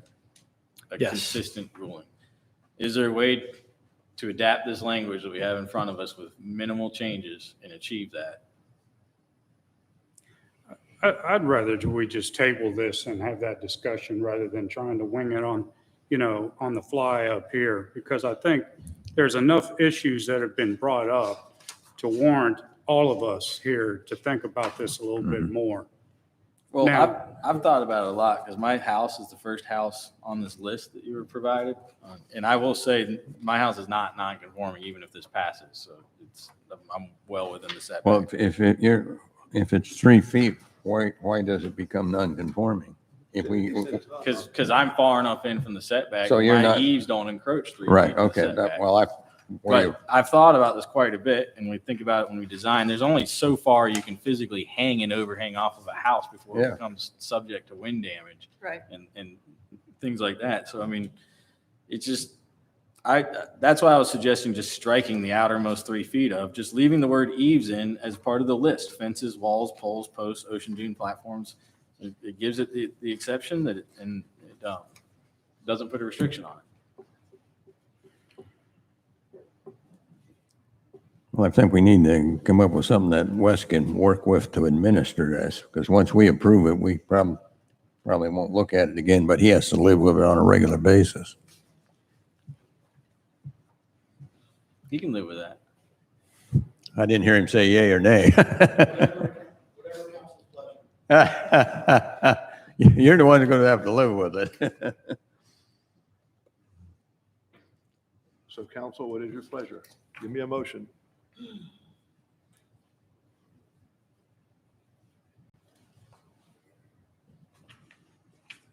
Ben, you've heard this discussion with what we're trying, or what I'm trying to do. If I were to make a motion to table this, would that be table, or to make a motion to dismiss it? I mean, what would the? You could, if you just moved on, it would be, it wouldn't come back. If you table it, you're going to table it to another meeting in the future. And So just move past the ZTA. and then you'll come back and you'll have this, you'll be at the same Discussion. point again in the process. Or you could send it back to the planning board, or you could, or you could approve it, you could change it. You could make a motion to just not ever, to disagree with it, although you're already at status quo. If you don't do anything, that's the same answer as making a motion to. This isn't an application that's in front of you by someone who's paid money to have you consider it. It's the town's ordinance. You don't. So can You we don't make a have to motion to go on to make a agenda decision. item 11 on? Well, there's one other thing I'd like to bring up. I may be wrong here, but it seems to me that at a recent council meeting, sometime within the last year or two, we made a motion not to count that area under the eaves as lot coverage. Does that ring a bell with you, Wes? There was a text amendment. You might as well stay up there. There was a text amendment that addressed lot coverage, I forget, within the last 2 or 3 years, I believe. And there was discussion about, and the planning board, I think, had recommended at some point including that area, and the town council voted to exclude that area, I believe is what occurred. So what we're doing here by extending the eaves into the setbacks is extending more area that is impervious when the rain hits it and hitting off onto the land. So there's just, I just think there's a lot to think about on this thing. It's not quite as simple as it seems.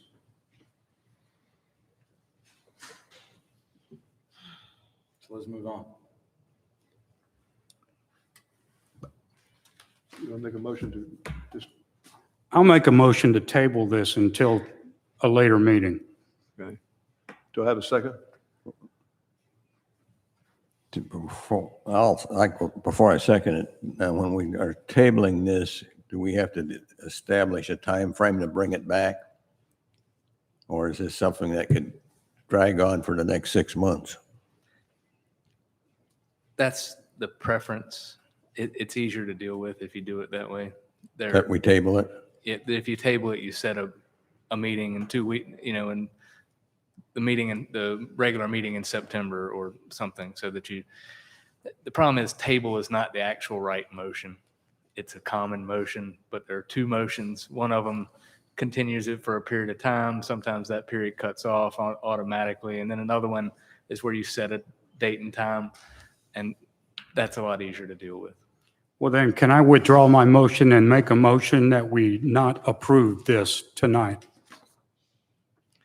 Yeah, and if you make a motion to do that, then it won't come back. It'll be gone. It will have to go through the process again to come back. Go back to planning board. Yeah, well, it would have to go through the whole, somebody would have to initiate and tell the staff to go and do it, or they'd have to have the initiative for whatever reason to go and do it again. Do you want it to come back or not? It's a question. Yeah, tabling, you'll see it again on, if you said I would move to table it to the regular meeting in September, the first regular meeting in September, then it would come back, it would be on the agenda, and you would have an opportunity to think about it in the meantime, and you could decide whether or not you liked it then. If you move to not approve it, then it's done. Well, then how's that going to affect updating our code? That's Well- what supposedly was driving, or some of the elements of driving this. And I think that, What does that do then? and I haven't followed this one from outside. I've been listening to the same discussion you have. But my concern is that looking at this, that what's happening here is that haven't been following the code in the past. The current policy doesn't necessarily follow the code, so you're trying to make the code match the policy, but they're also adding a 3-foot limitation to try and make it so that it doesn't end up with greater eaves than people expect. But the nonconformity question that Councilman Connors has, actually there are probably more non-conforming structures created by the fact that the code doesn't allow what's been permitted because the policy has been different than the code. So what this change has been is to make the code consistent with the historical policy. So it's probably going to reduce the nonconformities rather than create additional ones. And if it was what Councilman Neal was suggesting, it would reduce the nonconformities even more because it would allow all eaves at any width. So can we So move right forward? now, Can we my move- understanding of what the history is that the current ordinance doesn't allow you to exclude the eaves from either the side setbacks or the front setbacks. I can't remember which one. Side setbacks. And I would- But the policy has been to exclude them, to not consider them. So the houses that were actually built that had eaves in the setbacks, if the code reads such that that wasn't allowed, then those houses are non-conforming. Well, and I would counter also that this has brought up so many questions. It seems like such a simple issue, but it's brought up so many issues and points that, and questions. I just don't think we're versed up enough to be able to vote on this and foresee all those. Well, It I think remains a that simple if that's question if the regulatory restriction is removed. So, I mean, I don't know if you're tracking with my deletion. Is that something we could move forward with? I think so. Then I would like to, you'd have to withdraw your motion, but I'd be prepared to move forward or make a motion to see. I did withdraw the motion. Okay, well, I'm gonna jumble over my words here. I would like to make a motion to pass ZTA 21-02 with the following deletion on line 10, starting with the outermost 3 feet of, leaving the word eaves in, and then deleting what's in parentheses as of the date of adoption, following on to line 11. He's on 19. You're at the yard, you got the outermost underline, you're deleting all that, or? The outermost 3 feet of is deleted. The Okay. word eaves remains because we're adding it to the list. And then as of the date of adoption is deleted.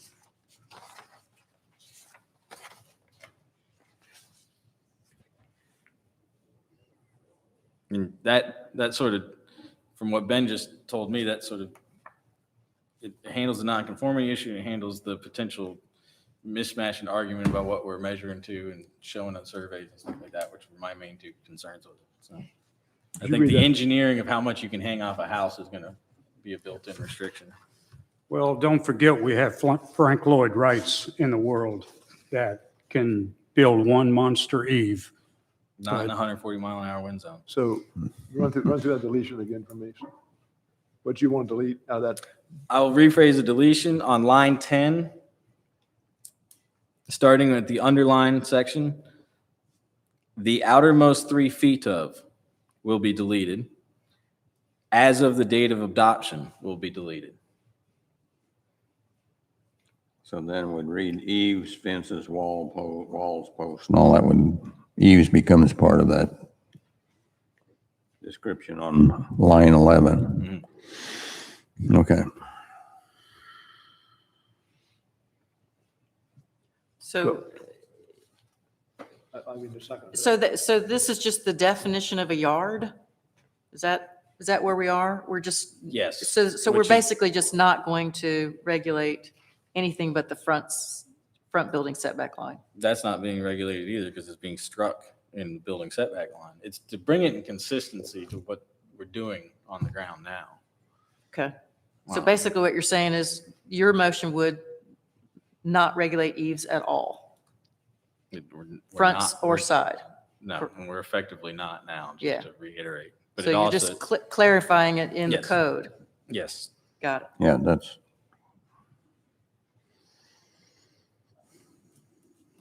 Did everyone hear Matt's And that's a understand motion that? and you're looking for a second, is that correct? I would ask for a second, yeah. Sometime tonight. Well, I do have some heartburn over the impermeable surface issue, especially in light of our stormwater problems. But as Matt points out, we're not really doing it now No. anyway. And building in the zone that we're building in, we are subject to what you just said, 140-mile-an-hour wind design elements, so you can't build the eave that's so big. I really, really dislike this one, but I will second your motion. I have a motion and a second. Any further discussion? nope. If not, I call for the vote. All in favor indicate by saying aye. Aye. Aye. Anyone opposed, same sign. Aye. Mr. Connors is opposed. All the rest of us are in favor. 4-1. Thank you. Yeah. Sure.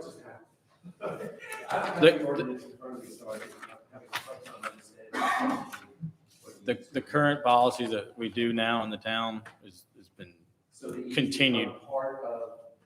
They never, they were never counted if they encroached in the setback up to this point. And this codified that in the ordinance. Okay.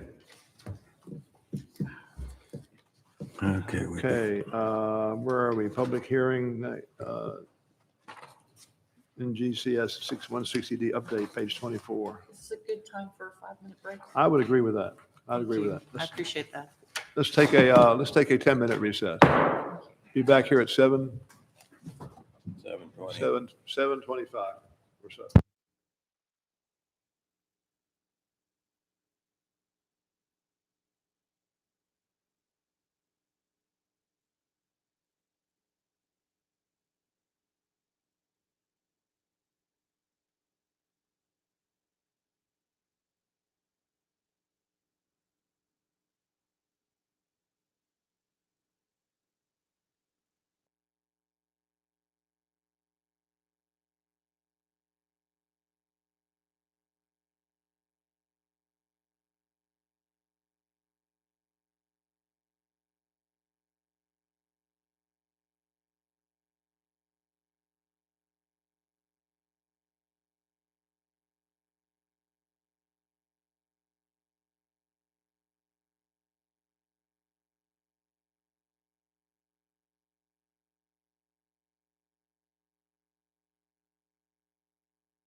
structures. Let's see, Well, we've run off the audience, so. Mics are. Okay, mics are on. Meeting is reconvened. Thank you. We don't have a big audience. At this time, we're going to address a public hearing, TCA 2105, North Carolina General Statute 160D update on page 24 in your book.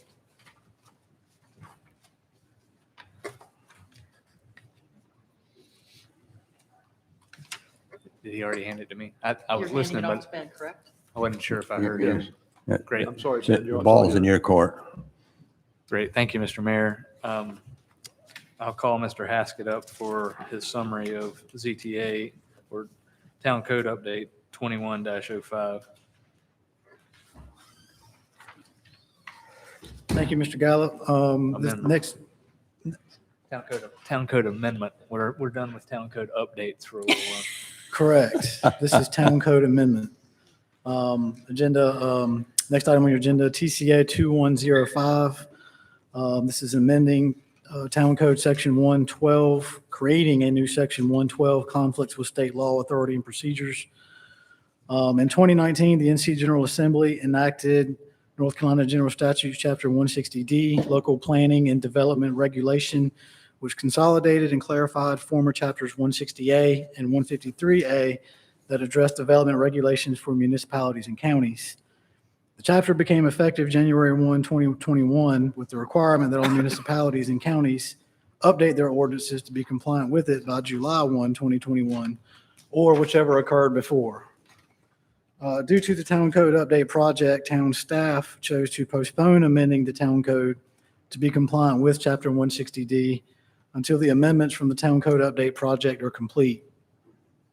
As a result of that postponement, Mr. Gallup, the town attorney, has prepared language in the form of a Town Code Update that clarifies that the North Carolina General Statutes, in particular Chapter 160D, must be satisfied whenever the Town Code conflicts with, contradicts, or is otherwise inconsistent with the North Carolina General Statutes.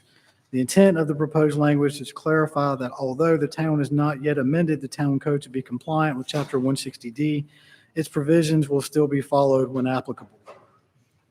Town staff recommends approval of this Town Code amendment, and the Town Planning Board unanimously recommended approval of it at their June 21st, 2021 meeting. Does anybody have any questions for Mr. Haskett? Any questions, council? Yes. Wes, do you have a good feel for where those inconsistencies might lie so that if somebody came in to get a building permit or some kind of permit, that you could identify what we have not updated our code to versus what is in the state statutes there? Yes, sir. With respect to 160D, the School of Government has created a micro website, and they have a good number of resources on that page to show you and ways to track and suggested revisions. It's a good resource, and I've been reviewing it. All right, so you feel comfortable being able to guide somebody like Matt or myself or somebody that would come in for a permit who you feel comfortable you got the inconsistencies down pat, so you can guide them right? I would go and probably check and make sure before saying yes or no. Yes, sir. Good answer. Okay, that's my only concern, that somebody comes in to get a permit, they spend all that money in design fees or surveys or whatever, and then come up and find out that what they're proposing is not allowable now because we haven't updated our codes yet. Well, as I read this, we have to update it to whatever the statute was by last Thursday. Well, it's slightly different than that. North Carolina is what's called a Dillon's Rule state, which means that you can only do what the General Assembly enables you to do, what their enabling legislation does. Anytime they change the legislation, if it affects one of your ordinances, you're supposed to update it. That's a pipe dream that doesn't happen in any town that I'm aware of. because that's just, it's hard to keep up with. The General Assembly changes things and has a habit of changing the same thing. It just changed multiple times. So it's not uncommon for town codes to be behind the General Assembly's enabling legislation in general. The way I read the 160D requirement was that it was, rather than a forced requirement to come in compliance that had remedies associated with it for not coming into compliance, it was an expansion of the time that you have to come into compliance. Because normally you have to come into compliance the day the General Assembly changes the legislation. So it's not much different than any other change in legislation in terms of what it means. However, in somewhat classic fashion, it's not worded exactly the way I would have worded it to say that. Oh, okay. So what it's trying to do here is to ensure that you have an ordinance provision that basically says you're going to follow 160D no matter what your ordinance says. Now, getting back to 160D and the changes between 160D and 160A, a little bit of history. For 40 or 50 years, I can't remember when 160A came into being from being 160, but I think it was in the 70s. It might have been the late 60s. And for that many years, typically municipal zoning, subdivision, and other development general statutes have been in 160A, and county general statutes have been in 153A. And historically, they're very similar, but not the same. And they have little one-word changes here, or one-word changes there, or a sentence here, or an extra paragraph here or there. And the 160D concept was actually driven in most part by well-known Southern Shores current resident, David Owens, who's professor at the School of Government, and a group of other lawyers, many of them you would consider stakeholders in the zoning, planning, and governmental area, to make the way you deal with zoning and planning and subdivision and development rules somewhat consistent between towns and counties and across the state. So 160D drew these things from 160A and 153A and put them in 160D. Most of the actual changes are procedural changes, and I would say the majority of them affect how you deal with legislative amendments and quasi-judicial hearings and things like that. There's not a whole lot that went directly into how you deal with permits. I mean, most of your substantive ordinance provisions aren't going to be changed trying to come into compliance. And there are some areas where I suspect, probably pretty sure, that the town wasn't necessarily in compliance with 160A prior to it being shifted into 160D. But what they attempted to do in that shift was to keep as much as possible and to change as little as possible when they did that. Kind of like your revenue neutral concept is the easiest way to think about it, is to try and shift it over before they make any large changes, so that you're starting with a base that should be very similar. And in general, Southern Shores of the towns I deal with, and I deal with a number of them, you're pretty far ahead in how you've kept up with particularly the Board of Adjustment type ordinances. So you're probably pretty close to what has changed between 160A and 160D. And this provision is kind of a stopgap to cover ground while you're looking at while Mr. Haskett looks at the details of that. It also allows for, in the separate section B here, a remedy for someone who does think that the general statute says something different than the town code, and the town code may be inconsistent. It allows someone to bring that up and to get a decision from the planning staff on that. So that's another avenue for the town to catch a potential issue about whether or not they're consistent with the statute or not, is that whoever's looking for something from the town can bring it up and get us to look into it. Okay. Any other questions for Mr. Haskett or me? All right, I'll ask, Sheila, was nobody signed up for this?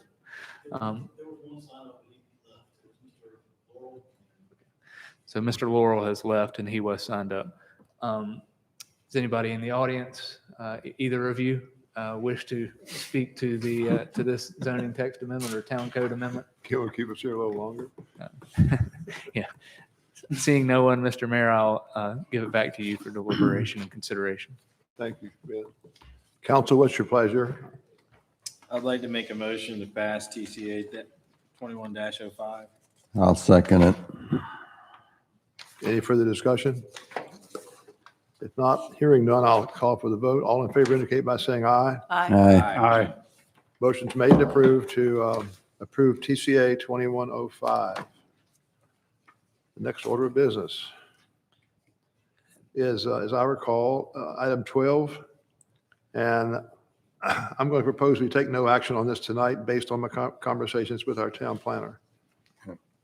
Yep, remove that. Anybody have one. any problem with that? Nope. Moving ahead, public hearing ZTA 2105, use and occupancy, page 35 in your book. It also calls for a, public hearing, 35.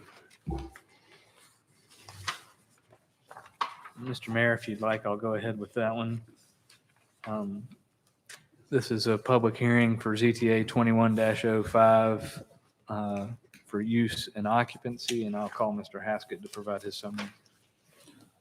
Thank you, Mr. Gallup. Next item on the agenda is ZTA 2105. This is a housekeeping item mostly.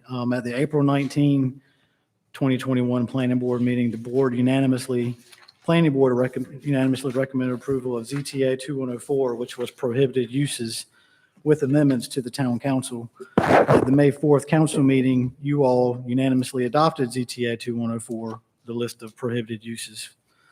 Following council adoption, town staff determined that section 3689 should have been included in ZTA 2104 to establish that permitted, conditional, and prohibited uses can be found in Article 7 Schedule of District Regulations. And that also, at the same time, to remove the requirement that any use not specifically designated as permitted or conditional shall be deemed to be prohibited.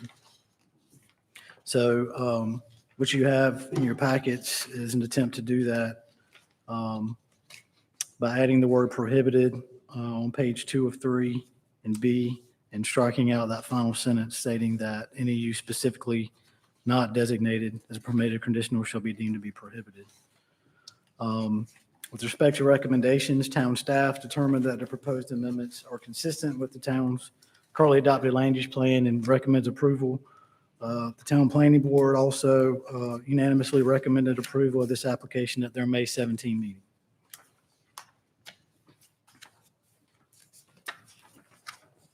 Anybody have any questions for Mr. Haskett? Thank you, Wes. Yes, Ben. Go ahead. Do you have any questions for Mr. Haskett? Are fruit stands still prohibited? Vegetable stands? Produce Produce stands, stands? that's on the queue for the planning board. It's on the planning board's I to-do wanted list, to alert Tony That's, on. that's in Their front of. to-do list. That's in front which of we solid keep waste adding and to, by the recycling way. at the We moment. keep loading that wagon.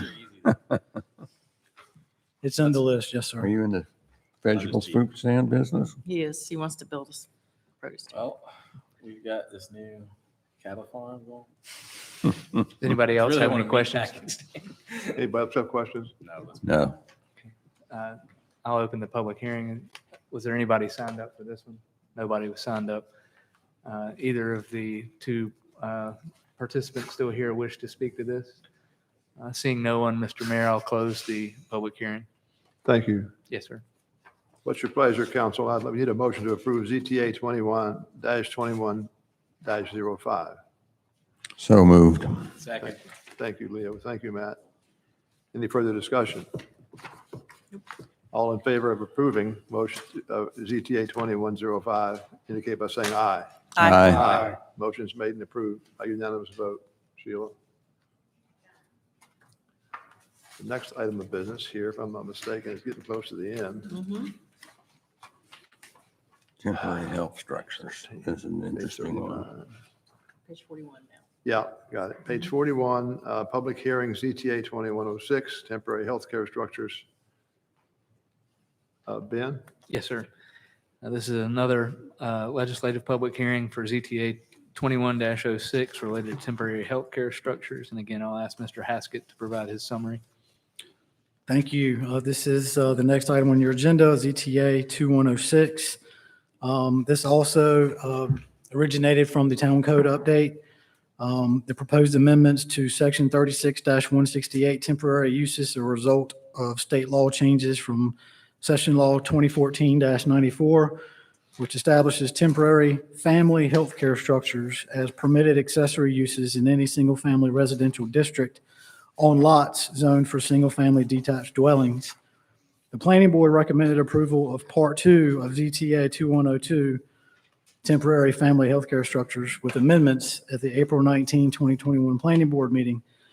As requested by staff, the council tabled its consideration of Part 2 of ZTA 2102 at the May 4th council meeting so that the town attorney could review and comment on the proposed language. Following his review, Mr. Gallup provided the enclosed comments that were included in your packet, as well as the revised language that you have as well in your packet for consideration. With respect to recommendations, town staff recommends approval, and that is consistent with the land use plan, and the town planning board unanimously recommended approval at their June 21st council meeting. There's a little bit more information in here in your packets as well. In addition to the language and the comments from Mr. Gallup, there are the last page, which I guess is 49 of your packets. It points out that the temporary family healthcare structures have to meet yard requirements, which are your setbacks, 25 feet front and rear, 15 sides, flood requirements, state building code. This includes all electrical, plumbing, and mechanical.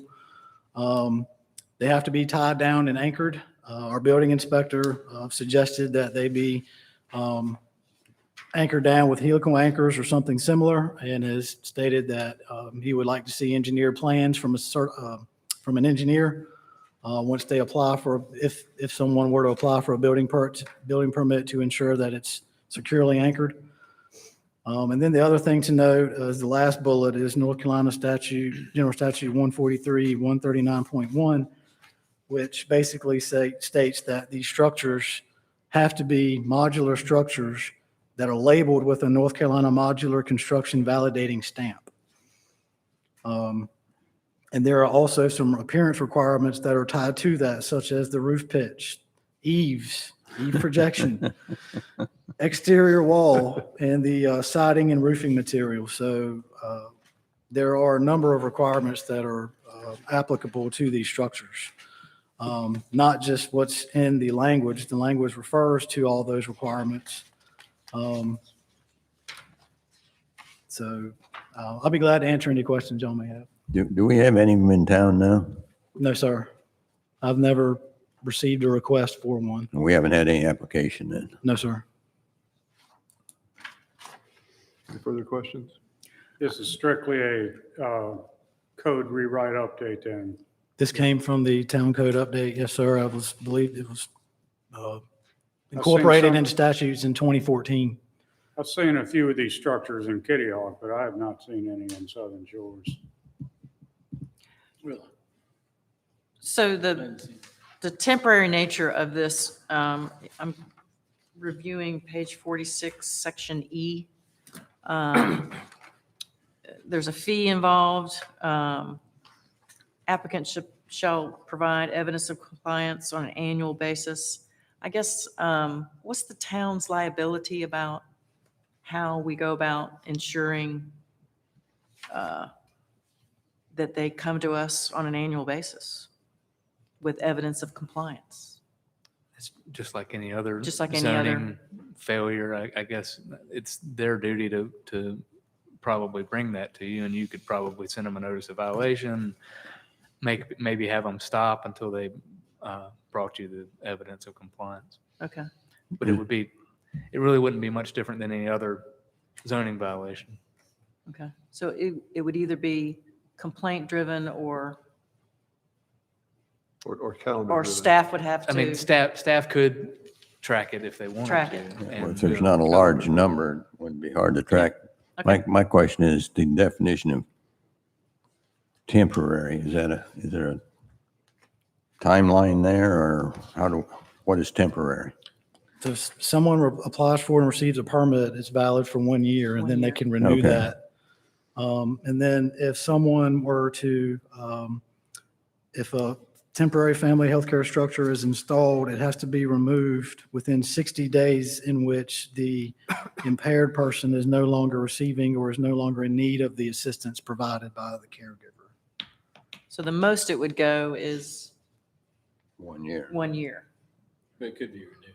Well, no, it could go for. a No, I long mean, time. It's 1 year renewal.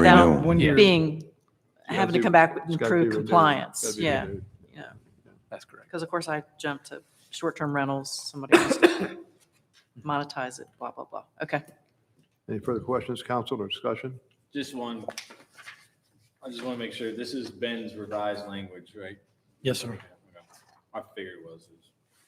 And the revised language is very, very close to the Statute. statute. I just want to make sure, like, point number 2 in your email, I mean, it looked like it was addressed when I read it. I just want to get your understanding that it was. The licensed healthcare professional requirement was not. Yeah, You don't want I have to remember back to what the planning board wanted, but that they had made a change. I think they wanted to try and make it so that only a licensed healthcare professional could have one of these, and the statute's not going to allow you to do that. But also the way it was worded, that wasn't what it would have done. It would have Open it to a also business. allowed it to licensed healthcare professionals, which the town could allow this if it wanted to. Beyond, what the General Assembly is saying is you have to allow this, and these are the only restrictions you can put on it. If you wanted to allow it with no restrictions, you could do that as well.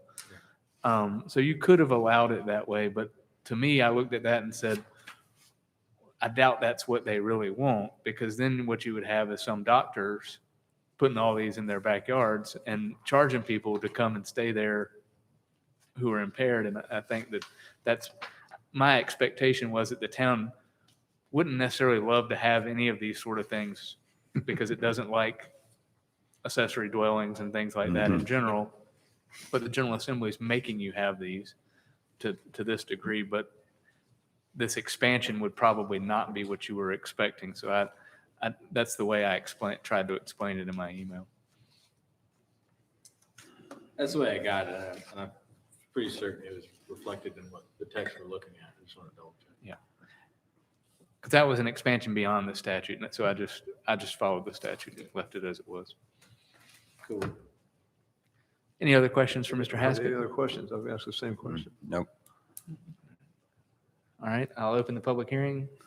Yes? Clarify Come on. what the planning board said. I was involved with that.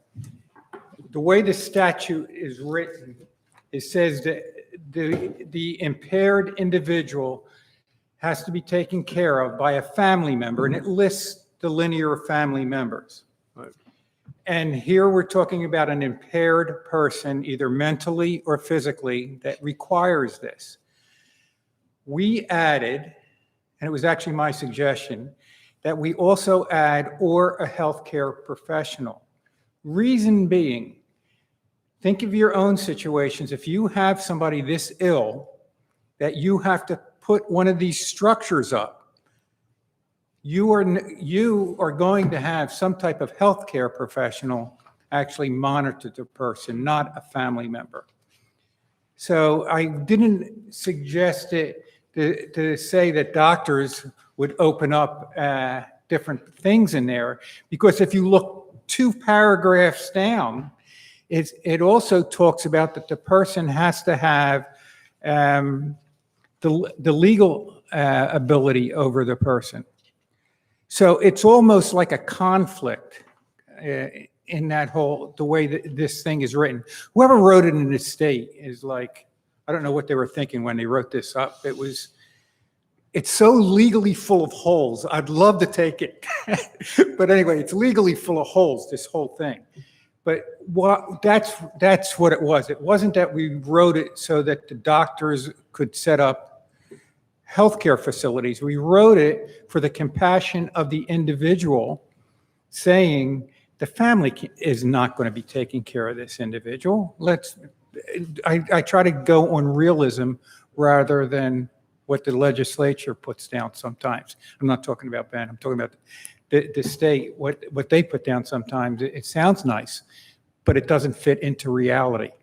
And I thought the real reality of this situation is you're going to have somebody come out and take care of this person. You're not going to have the cousin handling a mentally or a physically impaired person that requires this type of housing, which is also kind of crazy, because if it requires that type of housing and you're only allowed one person in it, that individual, who takes care of that individual? You put them in there and close the door. So he or she. So I think the way the legislator, this is legally full of holes, I think.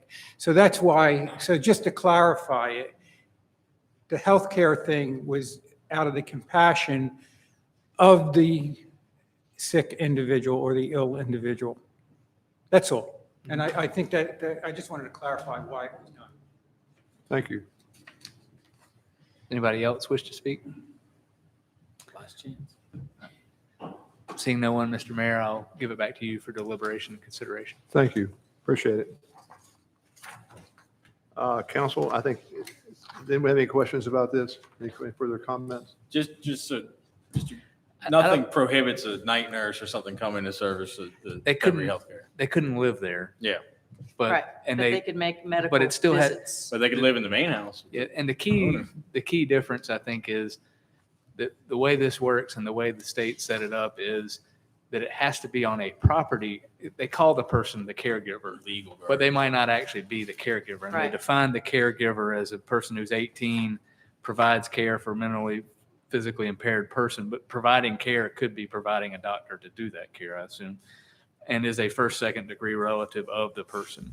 And then it has to be on their property, and they have to have guardianship over the person and control over the person's estate. So basically, the way the General Assembly wanted it was that it's on a family member's property, but I don't think it precludes the family member from hiring other people to assist them in taking care of the person. Thank you, Ben. Council, I'd make a motion to approve ZTA 2106 at this time. I'll second. A motion and a second. Any further discussion? All in favor indicate by saying aye. Aye. Aye. Motion is made and carried unanimously to approve ZTA 2106. This time I'll open general public comment for the second time. Anyone who wishes to speak? Seeing no one wishing to speak, I will now close public comment and ask if individual council members have comments. Leo, start with you if you don't mind. No, that'd be fine. I just have the update on occupancy collections for April of 2019. These numbers are hard to accept or understand. Through April, or April to April, it's up, our occupancy is up 5,412%. That's what happens when you close a bridge. And current year to date is up 455%. But if you go back and look at the same period for April of 29, it's still up 78%. And that's on occupancy. Meals collections, again, the numbers, April was up 596%. Current year to date, it's up 114. And if you go back to April 19, it's up 30%. So we don't, I'll get May's numbers here, 15. But, it's, I think we know what they're going to say. it's going to be high, but, which is great, but it's not going to be sustainable. We can't continue those type of numbers. And our infrastructure is getting hit by it. Look at some of our restaurants are only open 5 days a week instead of their normal 7. Just out of curiosity, was the tourism board, their edict so far has been to increase tourism. Now that they've reached that goal or maybe surpassed it, they're obviously not decreasing tourism. So what are they shifting to now that Well, they're still shifting. they've caught the car, so to They're speak? trying to figure out how long is this going to be sustainable. Yeah. That's one. And of course, the other thing that's kind of occupying them right now is as you may have seen, discussion over the event site and how that's going to work because the tourism board, we agreed to acquire Nag's Head's interest, but the commissioners tabled it. Yeah. So I think sometime this week, there is a event committee or they get together and then we normally don't have a meeting in July, but we're going to have one on the 15th to review what they had. It's kind of like, well, what are we going to do with it? What's the plans? Anywhere from building a pavilion to a hotel to all over the map, but nothing solidified. So that's what they're supposed to be trying to do, but it's a challenging thing for, I think, the committee, not so much the tourism board itself. Thank you, Leo. Elizabeth? No. Thank you. I have nothing. Jim? I just want to mention that a week, 10 days ago, something like that, the town manager, the mayor, I, and Emily Gould from the Civic Association met to jumpstart this effort at establishing Southern Shores as part of the Monarch Butterfly Flyway. We're still working through how to get started. I sent out today a brief write-up on what we need to do, resources, et cetera. And so we're getting that program started. We passed the resolution a couple months ago, but we're just now, the rubber is starting to hit the road, so to speak. So it's a great program that seems to have a lot of interest from people. So I'll look forward to giving some more updates as we get our feet wet on this. That's all I have. Thank you, Jim. Matt? No. Thank you. This time, council, we'll go into closed session. To make a motion. We need a motion. Yes, I need a motion to go into closed session. I'll make that motion to go into closed session. Do I need to state a purpose, Sheila? I was You going to need do to that. state the I got purpose it. and the Oh, good. statutory. At this time, council will go into closed session under North Carolina General Statute 143-318-11A66 to consider the performance of a present employee. So we go into closed session. You need you need a motion and a vote, Yeah. I'm sorry. but that's the right motion. That's the right All motion. all in favor of my motion, council indicate by saying aye. Aye. Aye. Apologize for not getting that. Thank you. Then we'll have to do the same thing to get back out. Should have asked if you had words. I knew we needed a motion. That was as much as I remember.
It'd be August.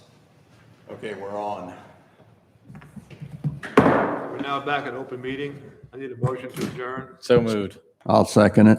Second, all in favor? Aye. Aye, meeting is adjourned. Thank you. Thank you, Sheila. Thanks, Sheila. Well, you got your sign design down yet?